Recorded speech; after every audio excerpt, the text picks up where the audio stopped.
Chapter 196. After receiving Xiao Ju's verbal promise that she would bring He Yin to the palace banquet, He Yin slept exceptionally soundly that night. When she woke up the next morning, as usual, Xiao Ju was not there. There was only Bai Guo sitting in the courtyard, waiting for her to wake up and have breakfast, just like yesterday. He Yin was used to waking up early in her previous life. Now that she had slept until late in the morning, she felt embarrassed to let a little girl wait for her. She asked Bai Guo, "Bai Guo, did your second young master say where he went?" Bai Guo shook her head. "Is young master he looking for second young master for something urgent?" He Yin smiled. "I'm just asking casually." However, she felt a little strange. After returning to the capital, Xiao Ju seemed to be very busy. What exactly was she busy with? However, she did not think too much about it. She had other things to do today. He Yin greeted Bai Guo, changed her clothes, and went out. She did not call for a carriage. Instead, she wore a curtain hat and walked on the streets by herself. She could walk past the Su residence with her eyes closed. Not long after, she stopped in front of the vermilion door. He Yin stood at the door and looked at the residence in front of her. Looking in from the outside, the residence looked even narrower. It was so narrow that it seemed like it could not contain one's ambition. It was so narrow that it was like a coffin, burying her in it. He Yin thought that after so much time had passed, she had already calmed down. However, when she really stood here, she found it difficult to calm down. It was here that He Wanru had pushed her into a pool of cold water, and she had never seen the sun again. The servant at the door was sweeping the floor. Su Zhiheng was a very particular person. The residence had to be clean at all times. He did not like blemishes, just like how he did not like scars on a woman's skin. He Yin walked forward and said, "Little brother, I want to ask you about someone." The manservant who was sweeping stopped and looked at He Yin, asking, I was asked by someone to inquire about someone," He Yin said in a low voice.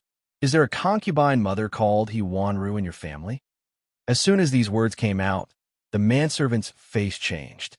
The next moment, he felt a heavy object in his hand. Looking down, he saw that it was an ingot of silver. The manservant swallowed his saliva and subconsciously put the silver into his sleeve. He looked around to make sure no one was paying attention and said in a low voice, "Young master, please wait for me under the locust tree in the alley ahead. This is not the place to talk." He Yin nodded. "I understand. You will definitely come. If you can help me find out about this person." She smiled. "I won't forget to reward you." The young servant was overjoyed. Of course, of course." Ian did not say much to him. Just as the manservant was worried, this was not the place to talk. Moreover, with the relationship between Su Zhiheng and He Rufei, it was inevitable that He Rufei's men would be walking around outside. She lowered her veil hat and waited under the locust tree in the alley where they had agreed to meet. He Yin was not afraid that the manservant would take the silver and not admit it. Although the Su family was also an official family, they were not generous to their servants. It was probably because Su Zhiheng was originally a Hanlon scholar and learned to be a scholar. He was more willing to spend money on decorations, such as the tiles of the residence. Madame Su's favorite saying was, "If you treated your servants too well, it would not be good if they became disloyal. You have to know that one should be grateful for one's worth and hate for another." Servants and masters should not get too close. Because she had stayed in the military camp for many years, she did not have much of an opinion about the relationship between servants and masters. She always felt that people were people. High or low status was just an accessory brought about by reincarnation.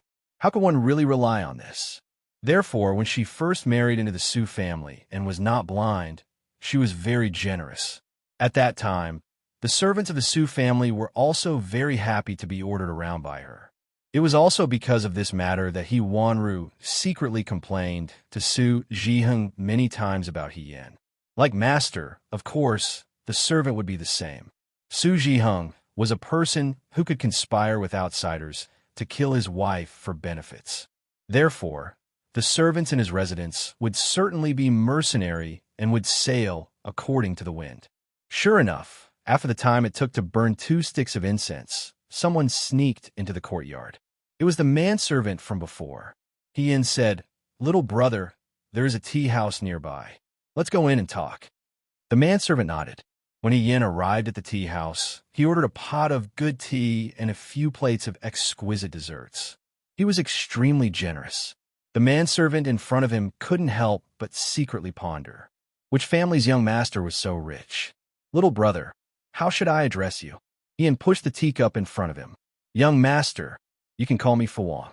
Yin did not take off his curtain hat and said softly, then Fuwang, is the concubine mother called He Wanru in the residence right now? Fuwang looked troubled. Young master, I won't hide it from you. Our residence does have a concubine mother called He Wanru. However, a year ago, she stole Madam's property and sold it outside the residence. She was punished by eldest young master. Later, she fell seriously ill and died. Yin said, so that's how it is. She was not surprised. A year ago, not long after her death, He Wanru was dealt with by Su Jing. In fact, she had already reminded He Wanru. Since Su Jiheng could kill her to keep a secret, he could also kill her. Young master, you're looking for concubine mother. The manservant looked at He Yin. However, his face was covered by the curtain hat, and he could not see what this person looked like. He only vaguely felt that he was very young. I was concubine mother He's childhood playmate. However, I was not in Shua Jing in the past. He Yin sighed. I haven't seen her for many years. I originally wanted to see her, but I didn't expect. Fuwang suddenly understood. What childhood playmate? Was he interested in He Wanru, or was he her past lover? After all, although he had never seen her, he had heard that concubine mother he was very beautiful and charming. She was so attractive that his young master was so infatuated that he did not even care about eldest young mistress. A concubine who made a mistake would not be buried in the Su family's tomb, He Yin said. Where is she buried? If possible, I want to take her away. Young master, after concubine mother he died of illness, she was rolled up in a mat and thrown into a mass grave, Fuwang said with difficulty. Now, I'm afraid that her bones can no longer be found. He Yin sneered in his heart. At that time, Su Jiheng was very affectionate towards He Wanru. She had envied him. Now it seemed that this man was really cold-blooded and heartless. When it came to her, she could say that he did not love her, so he could be so ruthless. But when it came to He Wanru, the woman he truly loved, she was just like this. Fuwang saw that the man in front of him was silent and thought that he was really a sentimental person. He was already married and still could not forget her. He Yin raised his head and asked him, then what about concubine mother He's personal maid? If they're still here, I want to take them away from here. These years, I miss a lot of things about Wanru. Perhaps they can tell me. Young master, concubine mother He's personal maid left the Fu after she passed away, Fuwang said. He Yin smiled slightly. Then what about the other servants in the courtyard? Fuwang was stunned. He had just entered the Fu at the beginning of this year. When he entered the Fu, the Su family had also recruited a large number of servants. At that time, the children who came with them were still surprised. Generally speaking, this kind of large family had no lack of servants. Suddenly recruiting so many people, either the house was marrying a new wife and needed servants, or something had happened to home and the original people were no longer there. Suda did marry a new wife, but the wife was General Fei Hong's cousin. Eldest young mistress had brought enough servants with her when she entered the Fu, so the servants did not go to eldest young mistress's courtyard to serve her. Then something must have happened, so the original people were no longer there. The so-called no longer there actually meant that they were dead. Fuang was not stupid. On the contrary, he was the smartest among this group of servants. However, he could only guard the door, so he often complained about the unfairness of fate. However, at this moment, he saw a corner of an iceberg from this strange man's mouth. For things like secrets, the more you knew, the easier it was to die. But at the same time, it was easy to change one's fate. Riches and honor were found in danger. Without risk, how could there be riches and honor? He Yin saw that this servant's eyes were already shining with desire, so she faintly added, Fuwang, I see that you are quite smart. How does your master treat you? Fuwang was stunned. After a while, he said, Master doesn't remember this little one. That's a pity. He Yin smiled. If it were me, I would definitely put a talent like you to good use." Fu Wang was a little excited. Some words did not need to be said. Ian took out a silver ingot from her sleeve and put it on the table. "Today, I also know a lot of information." "Thank you. However, if you can help me find out more information, such as concubine mother he's maids, or the servants who were still there at that time, you can get much more than this. Also," she exhorted, "when doing these things, be careful. So many servants have left the Fu. The master of the Su family seems to be very strict. If you're not careful, Fu Wang, you might also leave the Fu. That would be a pity." Fu Wang looked at the young master in front of him. He was both nervous and excited. He asked uneasily, "But where should this little one go to find young master?" The fish had taken the bait. Ian smiled slightly. "When I have free time, I will come here to sit. Fu Wang, if you need me, you can come here. Who knows when I will come?" After saying this, she got up and left the tea room, leaving the servant sitting at the table alone. His expression was unpredictable. As soon as he left, Hian's smile faded. Before dealing with Fu Wang, Hian observed the servants coming in and out of the Su family's door. He found that most of them were unfamiliar faces. The group of people when she first married into the Su family were almost all gone. This was very natural. Su Zhiheng wanted to cut the weeds and eliminate the roots, so those servants could not be left. Hian actually did not expect to find any survivors. He was afraid that Su Zhiheng had already destroyed all the witnesses. However, she needed a servant like Fu Wang to work for her in the Su family. Paper could not wrap fire. There would always be traces of what was done. It was not a witness, but as long as there was some material evidence, such as something left behind by Huanru, it could become material evidence one day in the future. If no one found out, Fu Wang could collect information for her. But if someone found out, Su Zhiheng would be nervous. A nervous person's work would always be full of loopholes. A person with a guilty conscience, walking under the sun, would suspect that the shadow was an evil spirit coming for revenge. Fu Wang was smart and ambitious, and that was enough.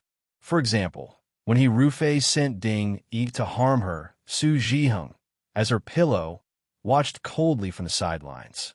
How they used the people around her to deal with her. She did not do anything in return at all. Su Zhiheng and Yi Rufei's nightmare had just begun. When Yin returned to the Xiao family, it was almost evening. As soon as he walked into the courtyard, he heard Bai Rongwei and Xiao Jing talking. Xiao Jing said, "You don't have to make so many. One for Huijin is enough." Bai Rongwei rebuked, "How can you do this? Besides, these sachets were all embroidered by the servant girls. I just stuffed some herbs inside. It's not hard." Ian stopped and bowed to them. "Young Master Xiao, young mistress." "Young Master He," Bai Rongwei said with a smile. "You came at the right time. I was just about to ask someone to give you a sachet." She took 2 sachets from the servant girl beside her and handed them to Hian. "One is for you, and the other is for Huijin." Hian took them and looked at them. The sachets were very small. One was black with a silver python embroidered on it, and the other was an ordinary auspicious cloud pattern. They should be for her. It's almost the Mid-Autumn festival. I asked the servant girls to make some sachets. There are herbs and protective talismans inside. You and Huijin often go out, so it's not bad to have them." She smiled. "Young Master He, please don't dislike them." Ian did not expect that she would have one. He was very surprised. "I won't dislike them. Thank you very much, young mistress. You're Huijin's friend. You don't have to be so polite," Xiao Jing said warmly. Ian nodded. She was always a loss when it came to the overflowing kindness of the Xiao family couple. "That's right, in 3 days, there will be a banquet." Bai Rongwei seemed a little embarrassed. "I told young Master He earlier that the banquet will be hosted in my name. At that time, there will be many madams and misses.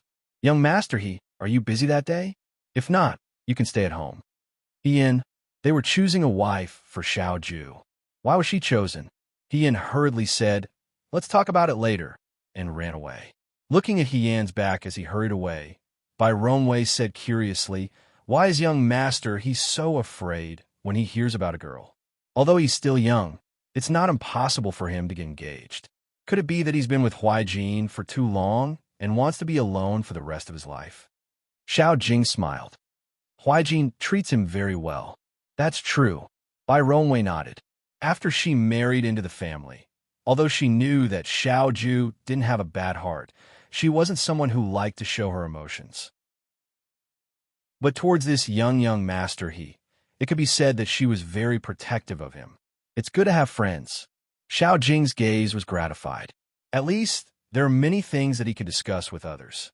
Under the oil lamp, Hien leaned on the table and looked at the sachet that was wrapped around her finger. Bai Rongwei gave her 2 sachets and asked her to give the other one to Xiao Ju. Xiao Ju's sachet was very beautiful. Hien wrapped the red string around her finger and sighed in her heart. Even a maid of the Xiao family was so good at needlework. It really made her feel ashamed. Hien obviously didn't know how to needlework. When she first married into the Su family, Huanru would make shoes and clothes for Su Zhiheng every few days. Hien stayed up several nights and only managed to make a handkerchief. She wanted to embroider mandarin ducks, playing in water on the handkerchief. Su Zhiheng stared at it for a long time before asking, "This is it, the duck?" Hien was greatly shocked. Su Zhiheng laughed loudly. Although he later accepted the handkerchief, he didn't use it. Hien understood. After all, he was an official in the imperial court. If he took out a handkerchief with a duck embroidered on it, he would be laughed at by his colleagues.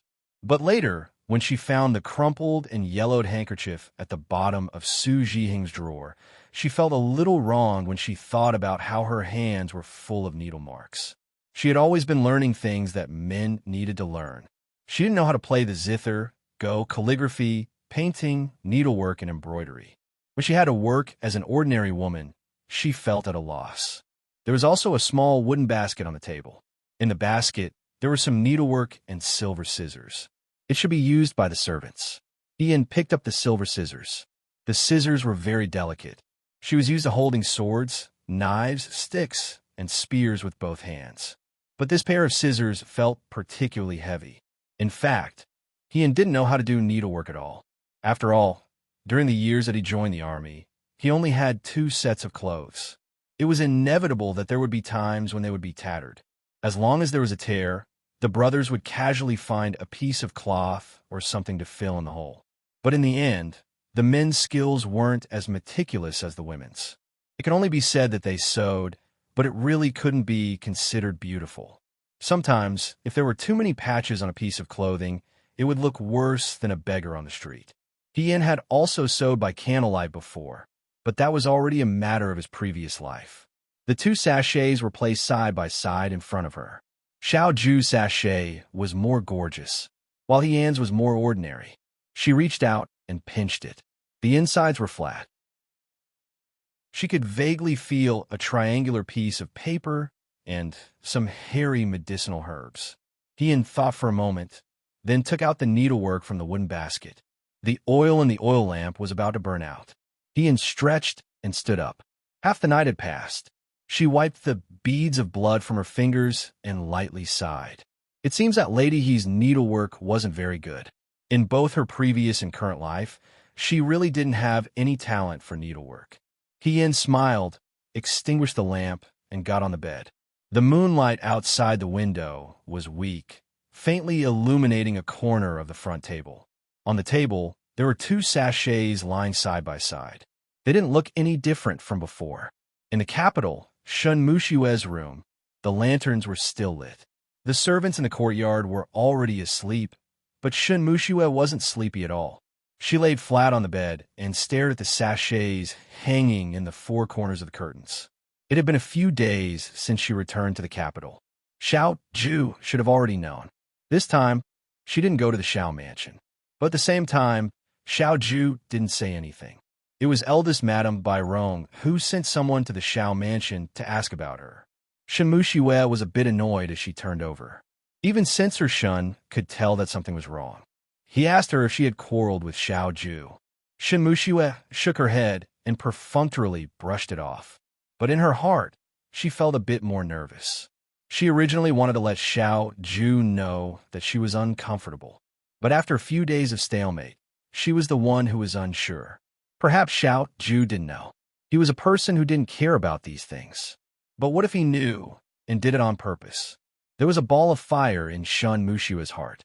When she left the Liangzhou guards, she found a figurine and a drawing made of wood in the box. She couldn't help but think about it. The figurine was a woman. Did Xiao Ju have someone in his heart? If that was the only thing, she wouldn't be so worried. But the figurine on the drawing was a female general, and her eyes were very similar to He Yan's. In an instant, all the things that she had suspected in the past became evidence in front of her eyes. Xiao Ju was overly close to and took care of He Yan. He Yan sometimes showed signs that made her uncomfortable. When they were in Jiang, Xiao Ju had also brought He Yan along. Xiao Ju's black jade, which never left his side, was once in He Yan's hand. The ointment that Xiao Ju especially emphasized not to take away appeared in He Yan's hands the next day. If he was gay, it would be too shocking. But what if He Yan was a woman? Shen Muxue closed her eyes. When the young lady was dressed as a young man, she was already very handsome and eye-catching. Her eyes were delicate and pretty. If she was dressed as a woman, Shen Muxue thought bitterly. She could easily catch people's attention. In the past few years, although she didn't have Xiao Ju, she didn't feel too threatened. This young man was very outstanding when he was young. He had a lazy temperament. Later on, when his family experienced great changes, he became more indifferent and introverted. Although his temperament was like this, his talent and appearance made the ladies who liked him throw themselves at him dauntlessly. But she had never seen Xiao Ju fall in love with anyone. He wasn't easy to fall in love. So Shen Muxue believed that she was the only woman in the world who could accompany him on the battlefield and support him. As long as there was enough time, everything would happen naturally. Her confidence came from her arrogance. But now, her arrogance was completely shattered. There was a woman who could do more than her. Not only could she accompany Xiao Ju on the battlefield, but she could also fight side by side with him. Ian could do what she couldn't. As for family background, Xiao Jing could even marry by Rong Wei, who was a concubine's daughter. Xiao family didn't care about this at all. Shen Muxue's heart tightened. She couldn't get Xiao Ju's love, but she also didn't want to see He Yan beat her to it. She was the one who came first. She was the one who stayed by Xiao Ju's side the longest. In the dark night, Shen Muxue suddenly sat up. She put on her outer clothes, walked to the table, and lit the oil lamp. She found paper, brush, and ink and sat in front of the table. The light from the oil lamp was so dazzling that it hurt her eyes. Her hands were trembling slightly. After a while, Shen Muxue seemed to have made up her mind. She picked up the brush and started writing. No one would be satisfied if they didn't get a happy ending after spending so much time and energy. She couldn't accept such an ending. If Xiao Ju wasn't destined to stand on her side and think for her, then she could only start from He Yan's side. Shen Muxue wrote faster and faster. Suddenly, the tip of the brush was wrong. She used too much strength and scratched the paper. She stared blankly at the thin paper in front of her. She suddenly raised her hand, rolled the paper into a ball, and threw it on the floor. After a while, she covered her face with her hands and cried softly. Chapter 197. The residence that Lin Shuanghe found for He Yan had been missing for several days. Ever since he returned to Shuajing, Lin Shuanghe acted as if he didn't exist. He Yan also didn't want to rashly go to his door to find him. It wasn't good to ask someone to do something and rush him. After a while, He Yan began to suspect that this person was doing it on purpose. As usual, Xiao Ju left early in the morning and returned late at night. He didn't know what she was busy with. He Yan would appear during the day. Ever since she went to the Su residence to see Fu Wang, she didn't go to the Su residence again. She had to give Fu Wang the cold shoulder. When Fu Wang saw that He Yan didn't appear for a long time, he would definitely give up on the idea of pushing and pulling her. He was afraid that he would let go of this money tree. In order to prove his worth, he would only put in more effort to find useful information from the Su residence. He Yan wasn't in a hurry. In the past few days, other than secretly seeing He Yunsheng again, she also spent a few days at the entrance of the He residence. She didn't know if it was because of He Rufei, but the number of guards outside the He residence had more than doubled. He Yan didn't want to expose himself, so he could only hide in the dark and observe. Hirufei didn't do anything other than go to court every day. He and his colleagues mostly socialized at restaurants and didn't bring anyone home. In addition, he also went to the Sioux residence once with the so-called tonic for visiting his cousin. But was it really to visit Hishining? Ian didn't think so. But in the eyes of outsiders, Hirufei's actions clearly showed that he had a close relationship with his younger sister. There were even rumors that because of the accident that happened to Su Yunqing's grandmother, Hirufei took care of his younger sister even more carefully. In the end, it actually gave Hirufei a good reputation. Ian only felt that it was a bit funny. He also felt that the He family's methods of acting were really endless. Autumn had arrived, and the heat of summer had completely faded. On this day, Hien had just returned from outside the residence and was surprised to find that the courtyard was much more lively. She had left early in the morning and did not know what had happened. However, Baigua happily ran over and whispered, "Young mistress is entertaining guests in the courtyard. Young master, you should wash up a little and go take a look." She leaned closer and said mysteriously, "There are many young ladies here today. Second young master is here too." She was young, so when she said these words, she was not shy or coy, but full of the innocence of a child. However, when Ian heard these words, they were not very pleasant to hear. Bai Rongwei had told her before that she would hold a banquet before the Mid-Autumn Festival. On the surface, it was to invite the ladies, but in fact, it was to matchmake Xiao Ju. Ian didn't expect her to come back so quickly. Usually, Xiao Ju would come back late. Sometimes, she would be asleep by the time Xiao Ju came back.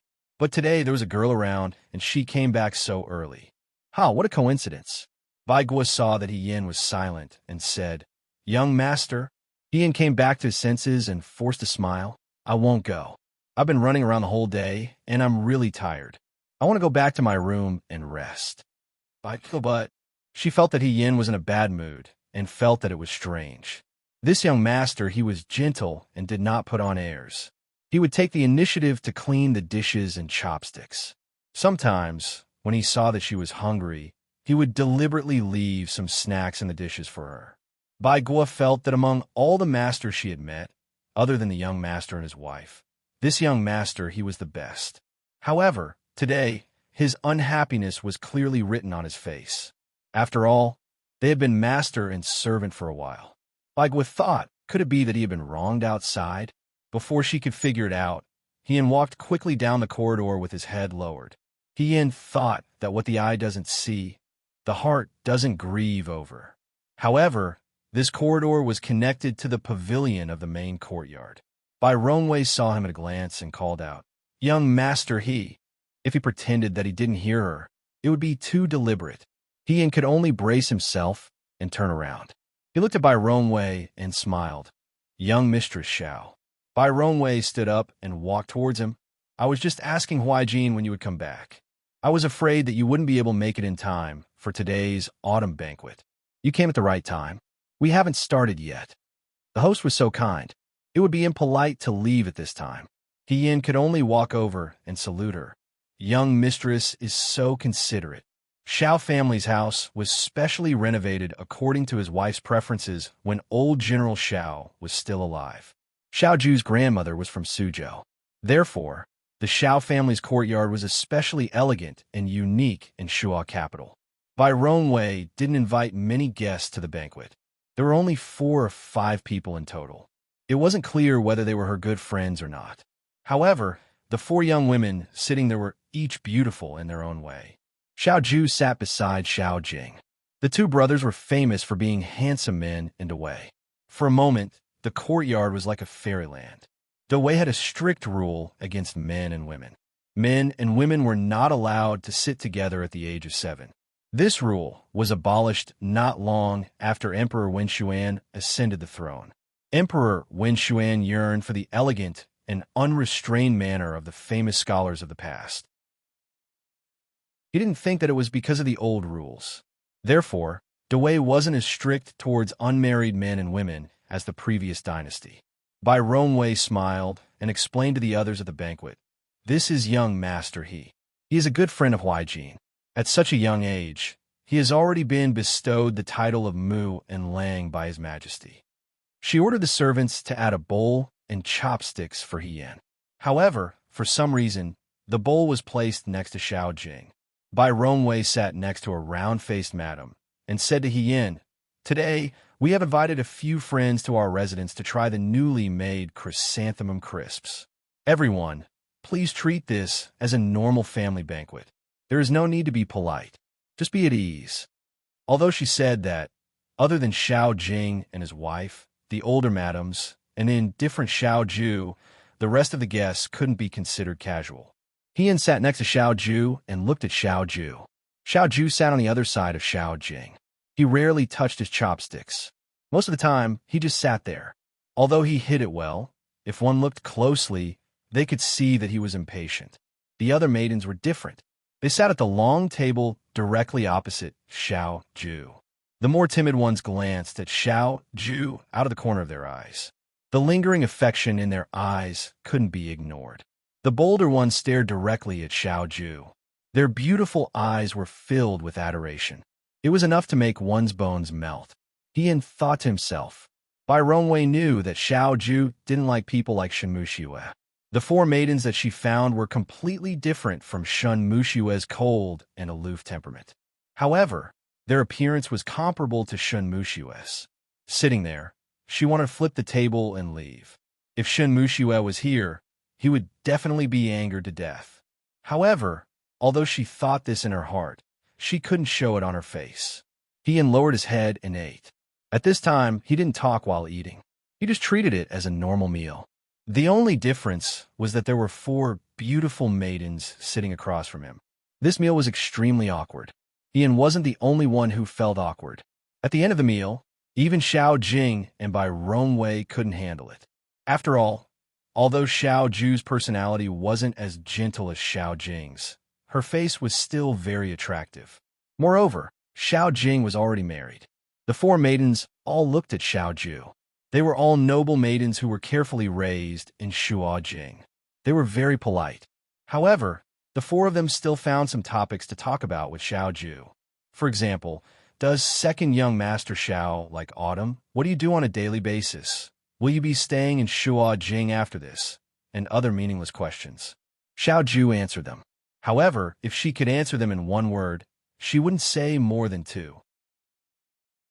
Most of the time, it was Bai Rongwei and Xiao Jing who came out to fill in the gaps.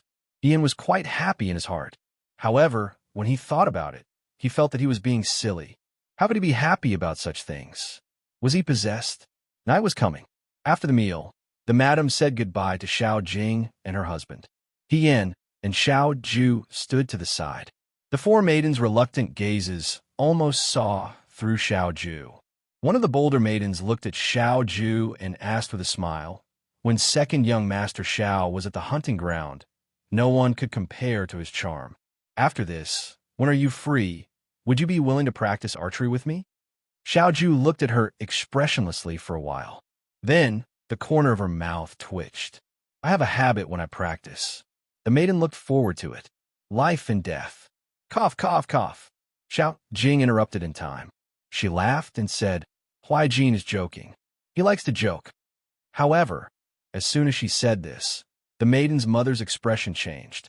She quickly pulled her daughter away. Bai Rongwei was angry and amused at the same time. After they left, she said to Xiao Ju, You child, why are you still the same as before? If you don't like her, then don't like her. Why do you have to deliberately scare her?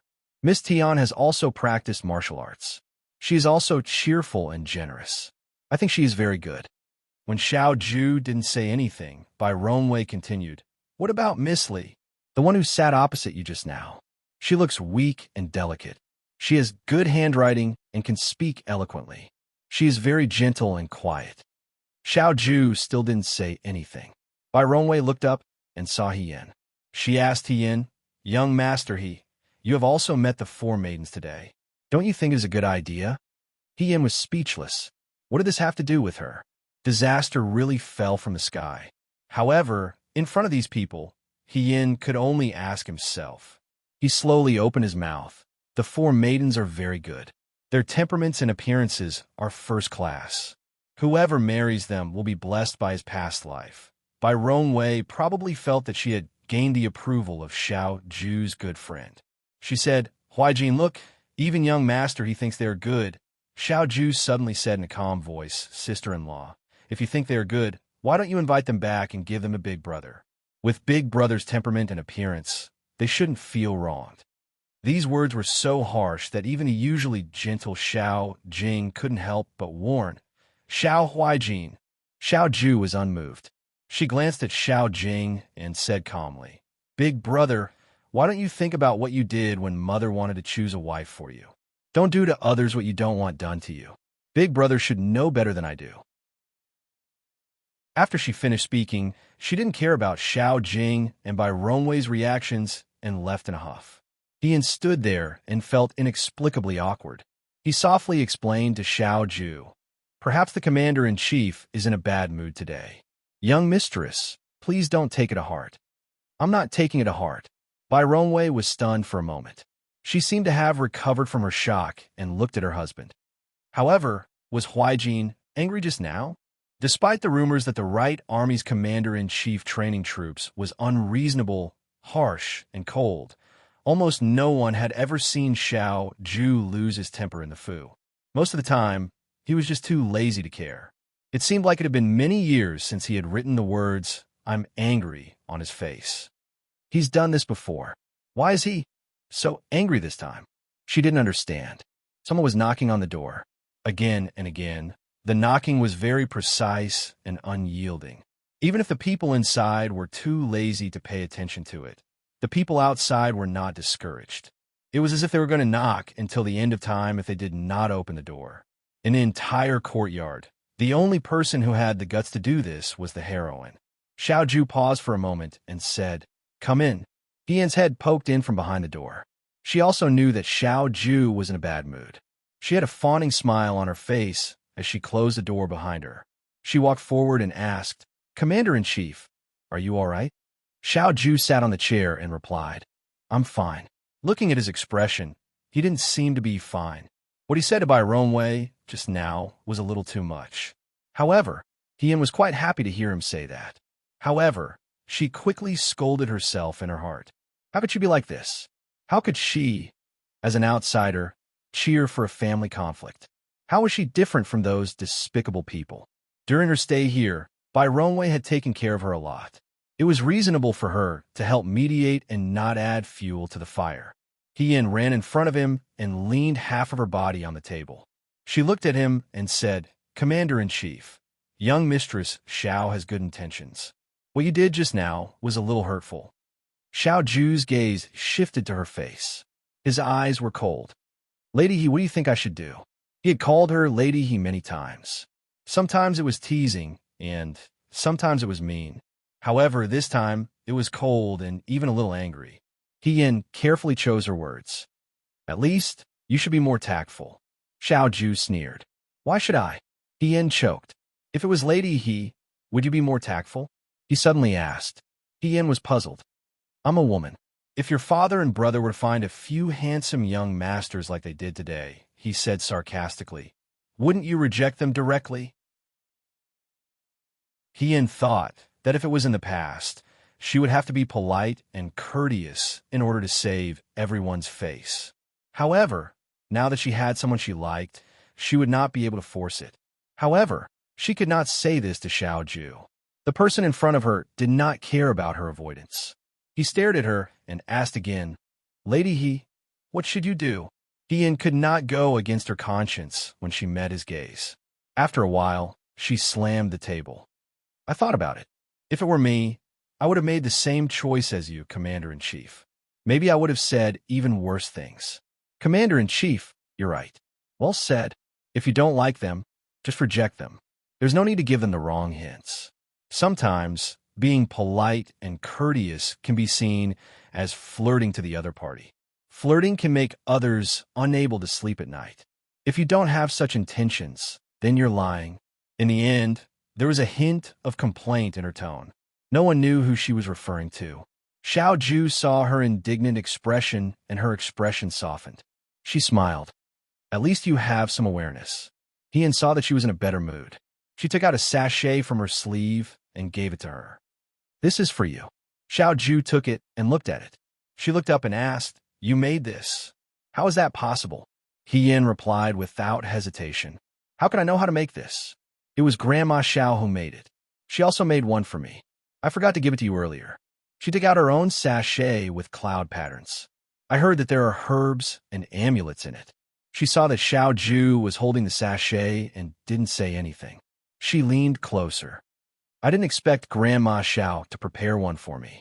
Commander-in-Chief, Grandma Xiao is gentle and kind. She's wholeheartedly thinking about you. Although the method is not to your liking, you should talk to her about this kind of thing. There's no need to hurt the harmony between the two of you.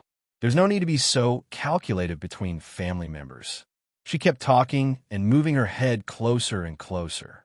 Xiao Ju couldn't help but laugh. He bent his fingers and pushed her head back. "Stop, I'm not angry." At first, he was angry, but it wasn't because of Bai Wei. This person still didn't know anything. He felt a little helpless. Being angry at someone who didn't know anything was destined to not be able to vent his anger. "Really?" Ian looked at him. "Really?" He lowered his eyes and thought of something. After a while, he said, "I'll be out of the city for a few days. Is it okay for you to stay here alone?" He Yin was startled. "Do you need my help?" Xiao Ju had been leaving early and returning late these days. He Yin could sense that he had something important to do. It must have something to do with Su Jingfu and Xiao Zhongwu. Although she was busy with the He family and the Su family, if Xiao Ju needed her help, He Yin wouldn't refuse. "No need. I could do it myself." He Yin nodded. "When will you be back?" "I'm not sure." Xiao Ju looked at the burning wick. "I'll try to be back before mid-autumn." Prime Minister Su's residence in the capital was brightly lit at this moment. Prime Minister Su was a scholar. When he held a banquet at home, he didn't like women to dance. At most, he would find 2 guqin players to play the guqin. Chu Zhao knelt in front of the small table and looked at the teacup in front of him. The steam rising from the teacup was like a layer of gauze that covered his expression, making his face look unreal. Su Jingfu didn't like to drink. He only liked to drink tea. The people who came to the Su family to give gifts also knew how to cater to his preferences. Even the tea leaves that were given to the servants could be sold at a good price. The servants stood on both sides respectfully. Su Jingfu didn't have a son. Everyone in the Su family knew that Su Jingfu treated this favorite pupil of his as his own son. Su Jingfu's only daughter, Su Pingting, had a deep affection for Chu Xilan. Sooner or later, the teacher and the student would become husband and son-in-law. "You went to Jiang very smoothly this time," Su Jingfu said with a smile. When he was young, he was handsome and refined, but when he grew older, he became kind and amiable.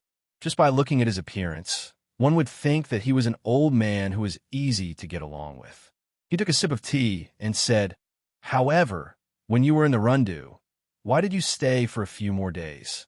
Chu Zhao replied gently, "The people in the Rundu were hungry. Xilan couldn't bear to leave alone. I wanted to stay in the Rundu to help and see if I could ask for reinforcements. I didn't expect that Generals Yin would lead troops to help and solve the Rundu's urgent situation." It was obvious that he wasn't lying. Su Jingfu was still smiling kindly. He didn't say that he was right, but he didn't say that he was wrong either. The atmosphere was a little tense. Just as they were in a deadlock, a girl's voice suddenly sounded, "Father, why didn't you call me when Brother Xilan came?" The next moment, a girl in a yellow dress flew in like a flower and sat next to Chu Xilan. This girl was very beautiful. She was as delicate as a porcelain doll. There was an air of arrogance between her eyebrows. She looked to be about 17 or 18 years old. Her clothes and jewelry were luxurious and expensive. There was a ruby hairpin in her hair bun. The ruby was delicate and beautiful, making her look like a rose. This was Su Jingfu's only daughter, Su Pingting. Su Jingfu only had this pearl in his palm when he was old. He almost spoiled her to the heavens. Even the current princess was not as fastidious as Su Pingting. When Su Pingting arrived at the banquet hall, the atmosphere immediately eased. Su Jingfu shook his head and laughed. "You came here to criticize me. You don't even care about me. Everyone says that girls are biased towards outsiders. Really, when Su Pingting heard that, she didn't feel embarrassed. Instead, she raised her eyebrows and said coquettishly, I see Father every day, but I haven't seen Brother Xylan in a long time. Father, can you not let Brother Xylan go too far away from the capital next time? She naturally held Chu Zhao's arm and looked at him. Brother Xylan, when I heard that you went to Jiang, I was scared to death. How could Father do that? Fortunately, you're fine. When you weren't around, I prayed for your safe return in front of the Bodhisattva every day. It seems that the Bodhisattva heard my prayers and protected you. Su Jingfu said sourly. I didn't see you praying for me. Father. Okay, little ancestor. I won't say any more, okay? Su Jingfu begged and looked at Chu Zhao.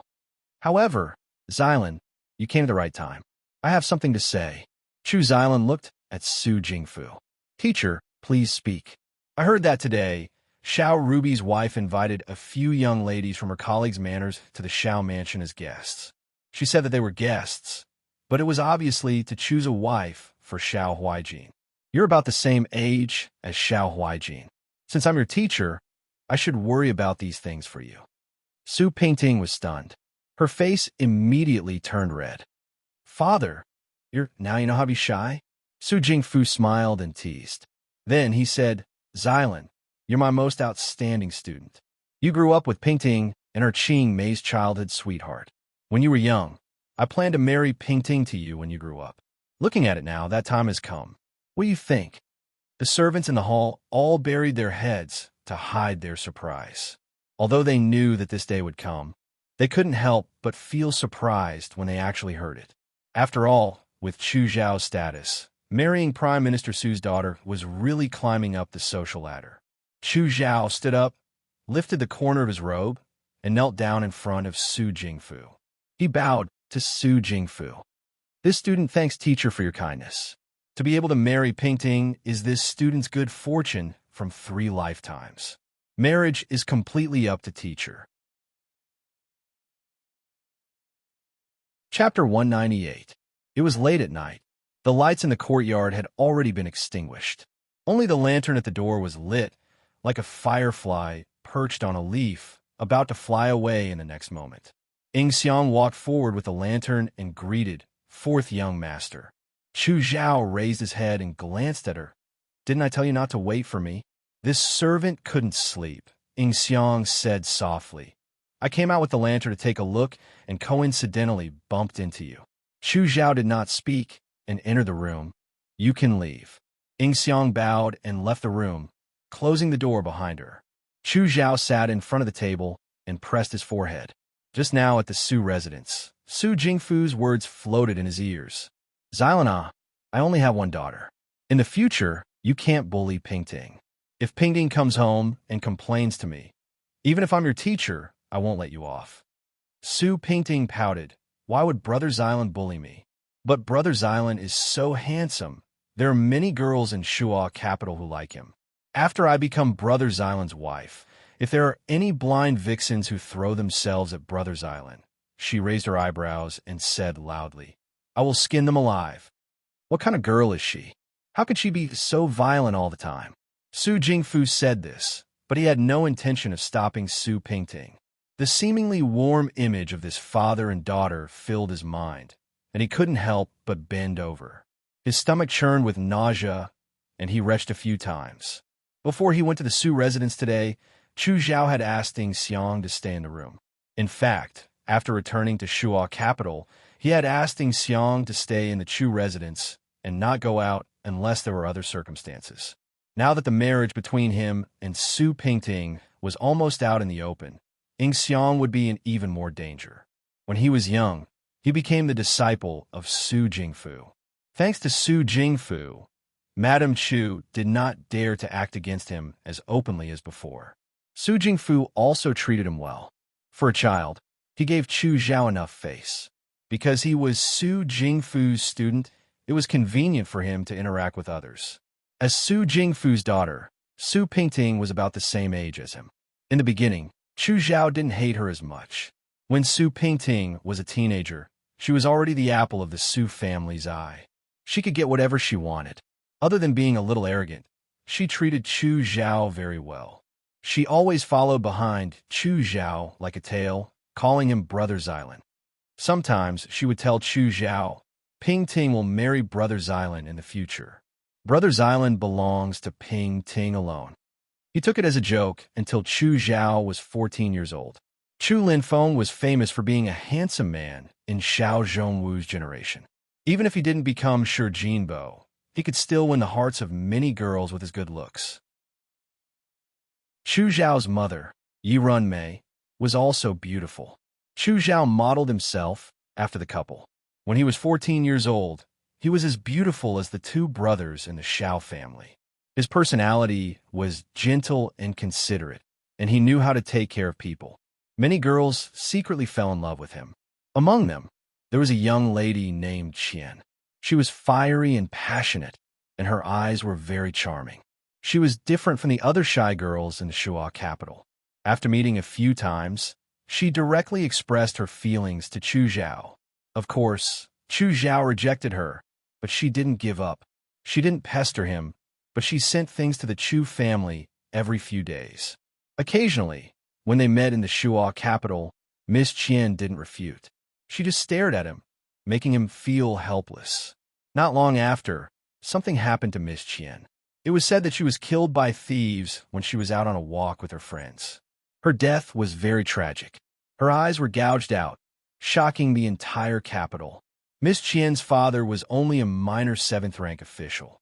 After reporting it to the authorities, they couldn't find the murderer. When Chu Zhao heard the news, he was stunned for a long time. He couldn't believe that the girl who always winked at him had died so quietly. Later, half a year after the incident, he went to the Su family to find Su Jingfu. When he passed by the small hall, he heard Su Pingting talking to the servant next to her. She's just a lowly commoner. How dare she compete with me? She doesn't know how much she's worth. I'll gouge out her eyes. Let's see how she can seduce Brother Xylan in the future. If there's another woman who doesn't have eyes pestering Brother Xylan in the future, I won't be merciful like before. The girl's laughter was soft and innocent, but it was full of malice. Just like that, she completely destroyed another girl of her age. Chu Zhao's heart was cold from head to toe. But now, he was going to be tied to this woman and grow old together. How ironic was that? He slowly sat up straight. One night, when he was still in the Liang province guards, Lin Qingtan's grandson, the white-robed divine hand Lin Shuanghe, had said something to him. Fourth young master Chu, if you care about little sister you should stay away from her. You have a tigress in your family, but our little sister, he doesn't want to be the second Miss Qian. His eyes changed unpredictably. There was a flat shirt, too, lying next to the penholder. The shirt, too, was in the shape of a horse. It seemed that he could see through the shirt, too, and see the night sky. The girl casually wiped the sweat on her forehead, took a knife, and seriously chopped down. Then, she handed the shirt, too, to him. Whose voice was it? It was bright and clear, as clean as a spring stream. Zhao, it means radiance. Xylan means vanilla. The person who gave you this name must have loved you very much. They hoped that you would have a noble character and a bright future. That's why they gave you such an elegant name. He had already stayed in the darkness for many years. But when the first ray of light appeared, even though he knew that it didn't belong to him, he still wanted to greedily hold it in his hand. He deliberately woke up a little late the next morning.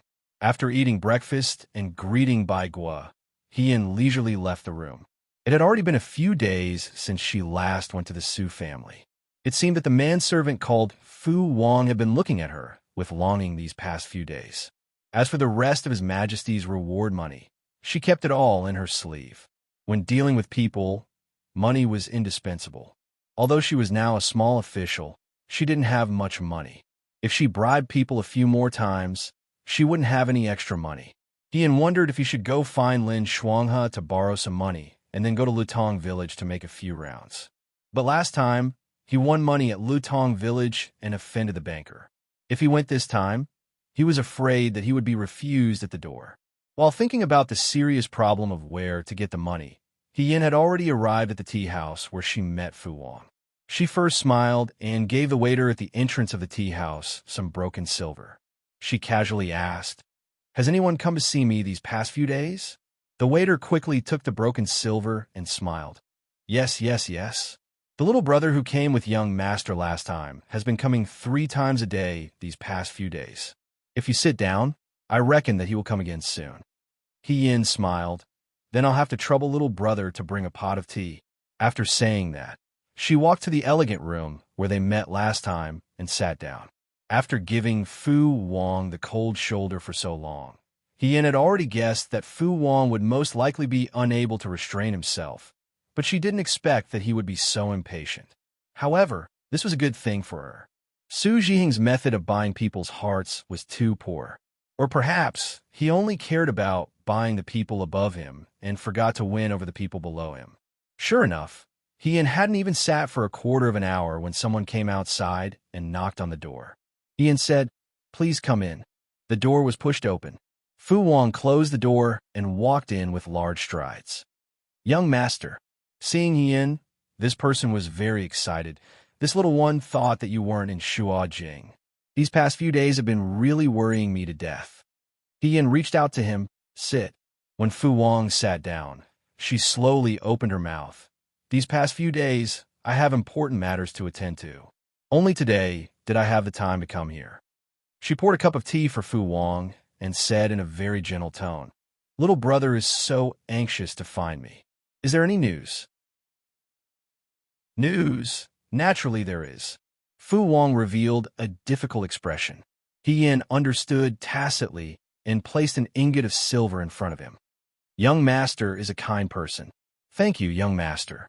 Fu Wang beamed with joy and put the ingot into his pocket before saying, "Young master wanted to inquire about the matter.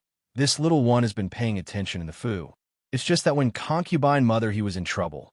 The group of servants in concubine mother he's courtyard were all gone. Some left the Fu, some were sold. In the end, no one was left. This little one also pieced together some information from the servants in the other courtyards." He lowered his voice and looked around nervously. "Actually, those servants are all dead." When he said this, he deliberately wanted to look at Yan's expression. Unfortunately, the face of the person sitting in front of him was covered by a veil and he couldn't see clearly. However, seeing that he could still calmly drink his tea, he didn't look very surprised. "Young master, do you know what the situation would be if all the servants in a courtyard were executed?" Yin smiled slightly, silencing people. He originally wanted to keep him in suspense, but he didn't think that he would be seen through in one glance.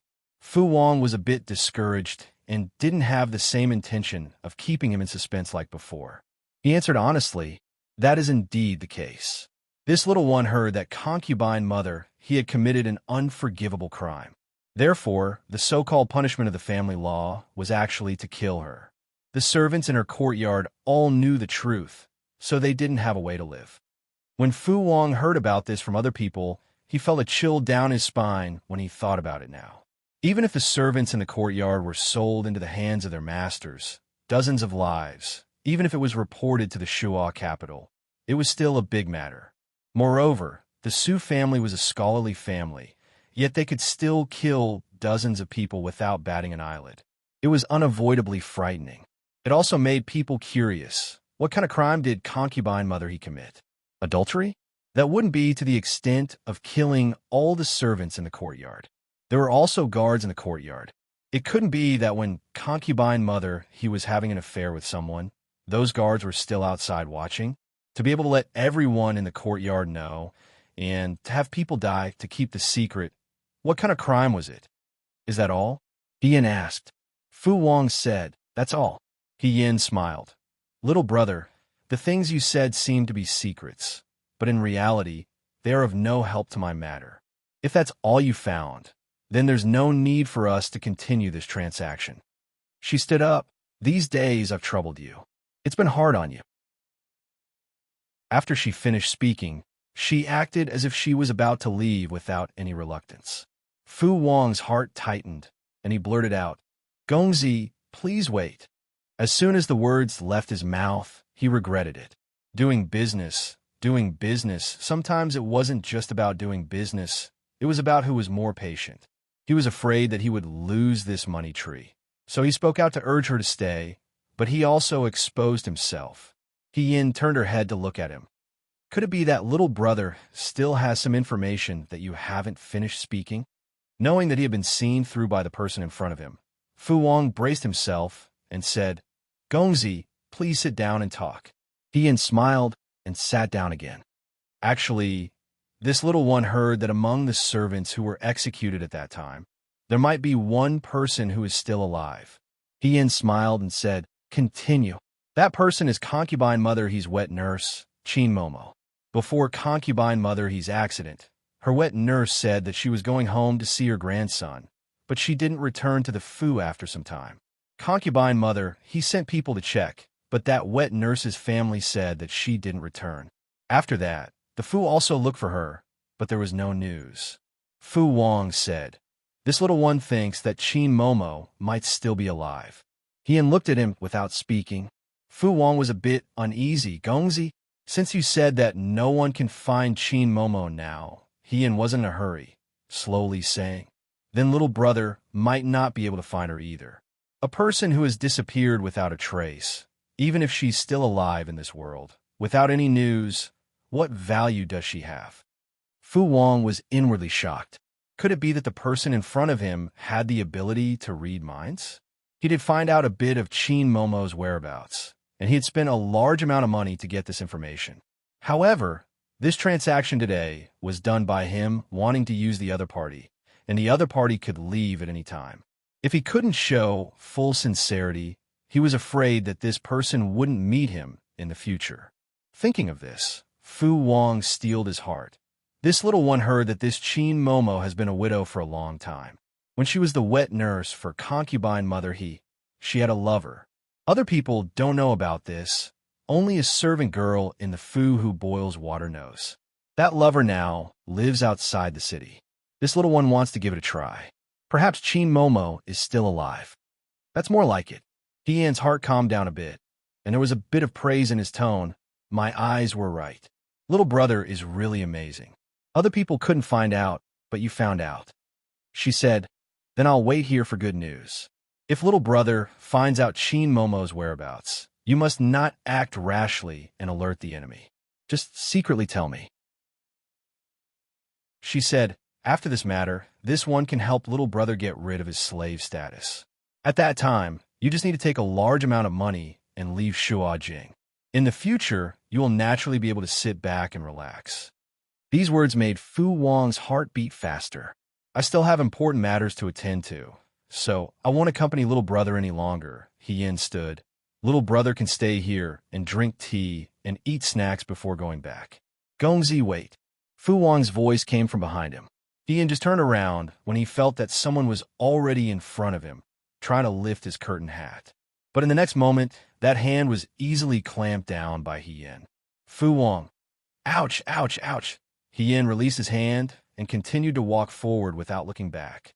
He only said, little brother, if you want to see my face, you don't have to be in a hurry.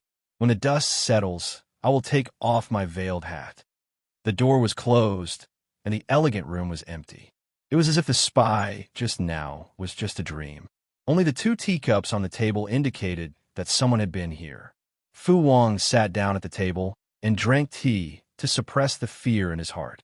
This mysterious person who knew the Su family like the back of his hand. What was his identity? After leaving the tea room, Tian's mood was much more relaxed. Under the curtain hat, a smile gradually spread.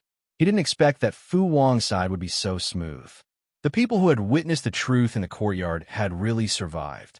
Since that Qin Mama could predict that Su Zhiheng would kill people to silence them, she must be a smart person. Smart people who ran for their lives might have some trump cards on them. Su Zhiheng had calculated everything, but he probably didn't expect that Qin Mama would run away. After all, her children and grandchildren were in Jing. If she ran away, the Su family wouldn't let her family go. But Su Zhiheng also missed one point. When people face death, no one wouldn't be afraid. The desire to survive was greater than anything else. In this world, There would be people who would sacrifice themselves to protect their family, and there would also be selfish people who would run for their lives in the face of disaster. And with Qin Mama running away, her family would be safer. If Su Zhiheng took the lives of her children and grandchildren, it was possible that Qin Mama would tell the truth to the world in revenge. If she disappeared without a trace, Su Zhiheng would be more cautious. She had to find Qin Mama faster than Su Zhiheng and He Rufei. Today's matter had gone smoothly. Heian was happy and returned home a bit early. Before he reached the courtyard, he heard a familiar voice. "Younger sister, where did that older brother he go? You really don't know?" When Bai Guo stood up, she only reached his waist. She looked up and answered, "Second young master didn't let us ask about young master he." Lin Shuanghe closed his fan. "Your second young master is quite thoughtful." Ian called out to him from afar, "Brother Lin." Lin Shuanghe turned his head. When he saw her, his eyes immediately lit up. He quickly walked over. "I just got here and was wondering why you weren't here. You came back just in time. Brother He, I came especially to find you." Ian hadn't seen him since returning to Shuajing. Lin Shuanghe was dressed much more ostentatiously than when he was in the Yangzhou Guard. He was still wearing his clothes when he was in the military camp. Now that he was back in Shuajing, even the red-crowned crane eyes on his clothes were embellished with tiny gemstones. He wore fragrant balls and jade belts. Not a single one was missing. "Brother Lin, have you found a residence?" Ian was still thinking about the matter he had asked this person to do. Unexpectedly, as soon as he said this, Lin Shuang had choked. It was clear that he had long forgotten about this matter. He laughed awkwardly. "A residence, it hasn't been easy to find recently. I want to find a satisfactory one for Brother He. Naturally, I can't be careless. And I'm here for other matters. Let's go inside and talk." Ian was speechless. He led Lin Shuanghe inside. After closing the door, Lin Shuanghe walked around the room and sighed. "Not bad. Isn't this residence right next to Huaijin? I think it's better than the Yangzhou Guard. Younger sister He, are you living well here? If there's anything inconvenient, don't hesitate to tell Huaijin. Don't let yourself suffer." He spoke as if this wasn't the Xiao family, but the Lin family. Ian poured him a cup of hot water. "Brother Lin, you didn't come to find me just to see how I'm living, right?" "Oh." Lin Shuanghe slapped his head. "I almost forgot." He took out an invitation from his sleeve and handed it to Heian. "An invitation to the palace banquet. Here, Huaijin has left the city. I'm afraid he won't be able to make it back on that day. Before he left, he had someone tell me to remember to take care of you. In 3 days, I'll come to the Shao residence to pick you up. At that time, you'll come with me to the palace. This is your first time entering the palace. If no one leads you, I'm afraid it won't be very convenient." Yin was startled. "The governor has left the city?" "Yes, he left the city today. He left in a hurry and had his people bring me a message. Originally, he planned to bring you with him to the palace banquet. However, he won't be able to make it back in time this time, so he asked me to do it for him." Yin recalled that Xiao Ju had indeed told him that she would be leaving the city in a few days. However, he hadn't expected it to be so hurried that he didn't even have time to say goodbye. However, he really kept his promise. He said he would bring him to the palace banquet, and he really did. "What are you thinking about, younger sister He?" Lin Shuanghe waved his hand in front of her face. "When I came today, I even brought some clothes. When you go to the palace, you have to wear something more glamorous. You don't know how the people in the palace treat dishes according to the plate. You might have to walk around the palace often in the future. The first time you go, you have to leave a deep impression. I had the servants buy these. Each piece is made of good material and is very gorgeous. You can choose one to wear. It won't be a disgrace to Huaijin." "Heian, thank you very much. Also, younger sister He, I reckon that since Huaijin brought you to the palace this time, His Majesty might reward you greatly. After all, you have done a lot of meritorious service in the past. Don't be too surprised if you become an official or something. That, I'll just say it first. It's not certain." He rambled on about a bunch of things to pay attention to at the palace banquet. When the servant came to urge him to hurry to the next social event, he stood up and bid farewell. After Lin Shuanghe left, Hien sat down in front of the mirror. The clothes he had the servants bring were on the table. They were new and tidy, and the embroidery was exquisite. Hien looked at himself in the mirror. In her previous life, before she entered the palace, she had already returned to her female identity. Therefore, the person who entered the palace was He Rufei. The person who met His Majesty was He Rufei, and the person who received the title of Feihong was also He Rufei. Now, she was finally going to enter the palace again as Hien. Thinking about it, Su Jiheng and He Rufei would both be present at the palace banquet this time. Perhaps she would even see He Yuanliang and He Yuansheng. Those people who had been entangled with her in her previous life had finally reappeared in front of her, and in such a way. The girl in the mirror had already changed her face. Her facial features were not the least bit similar to before. Only that pair of eyes were burning with a raging flame, as if they wanted to burn all evil to ashes.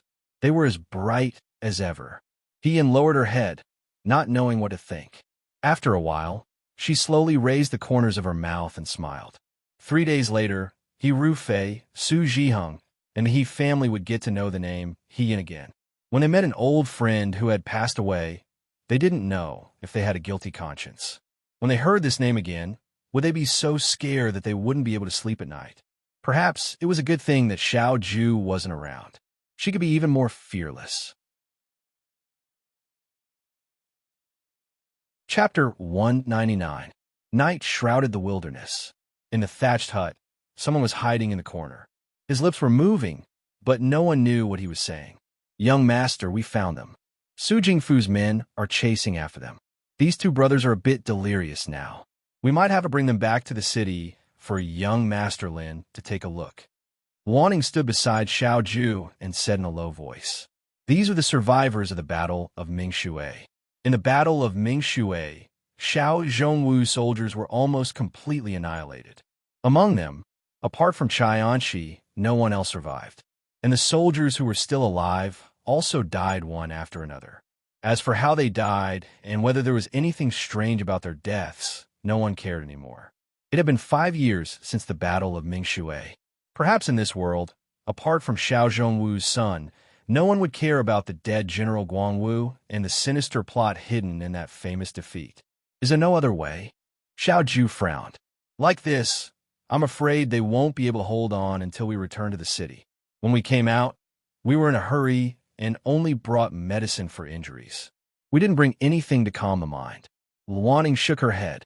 Su Jingfu's men chased them for 7 days and 7 nights. They didn't sleep and didn't rest, so they couldn't hold on.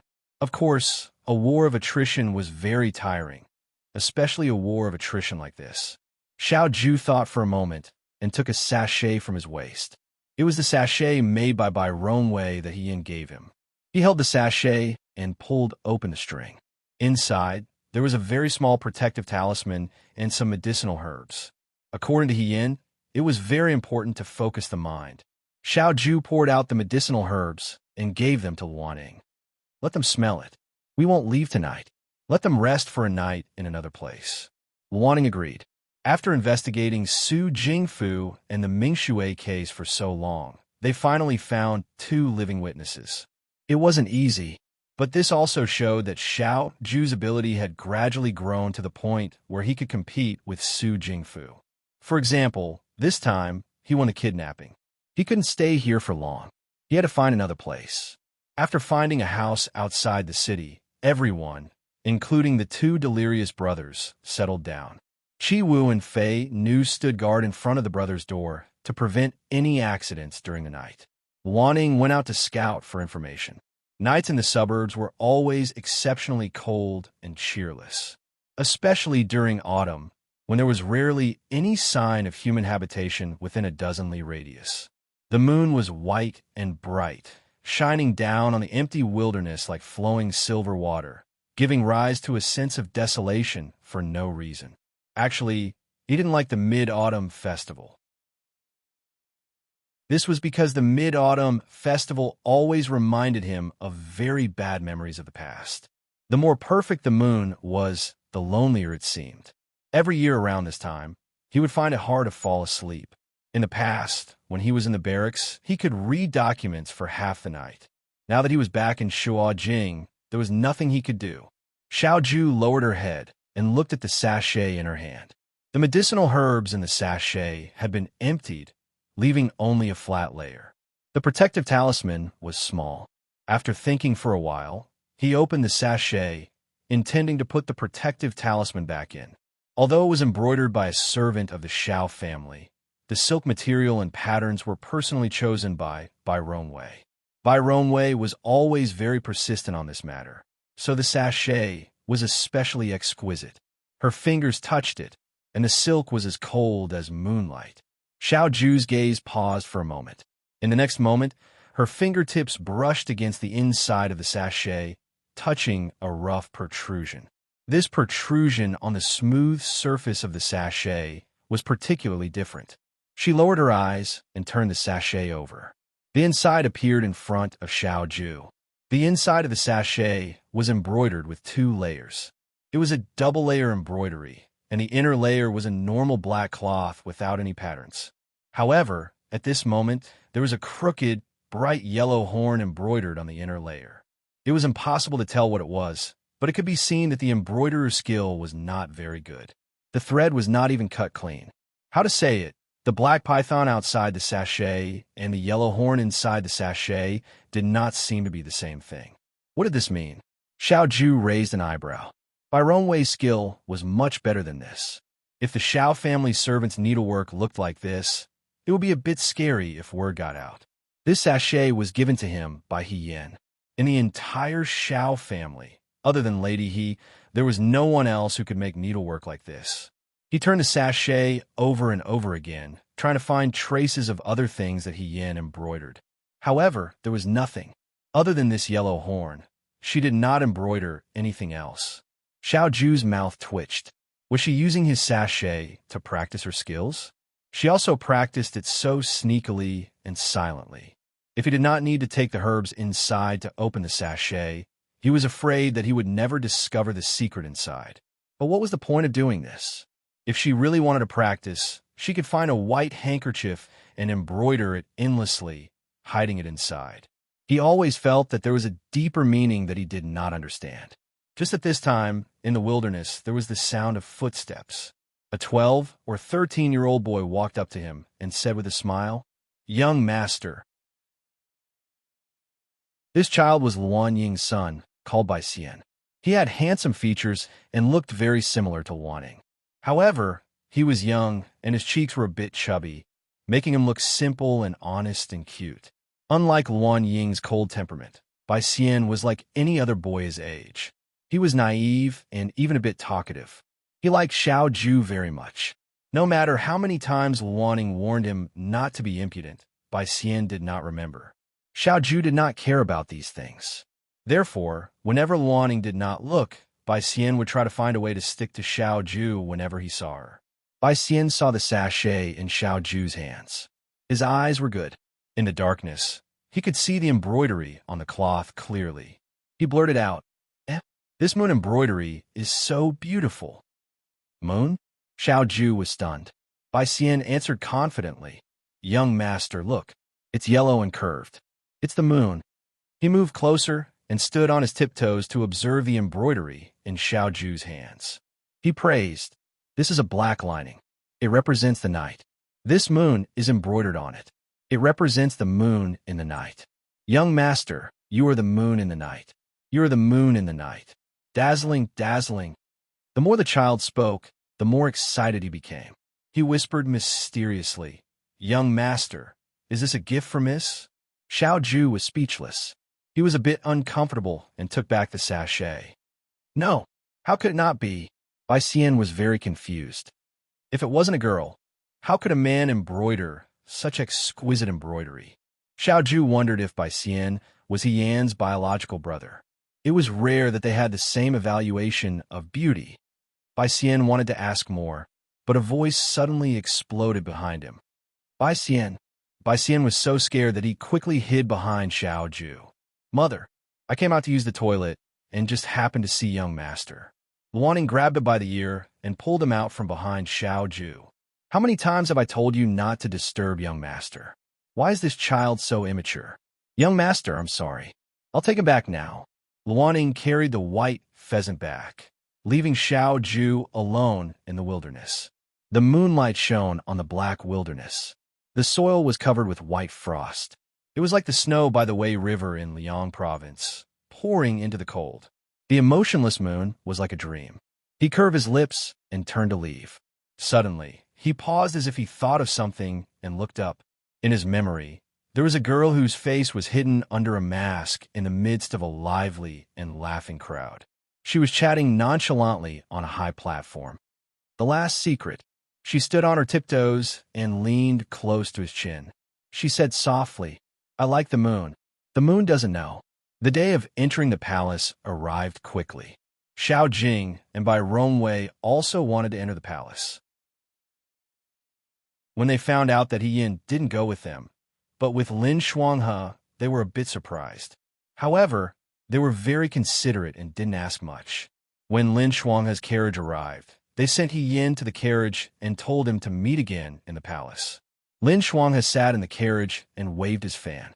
Huaijin is probably afraid that you won't get along with Brother Ruby.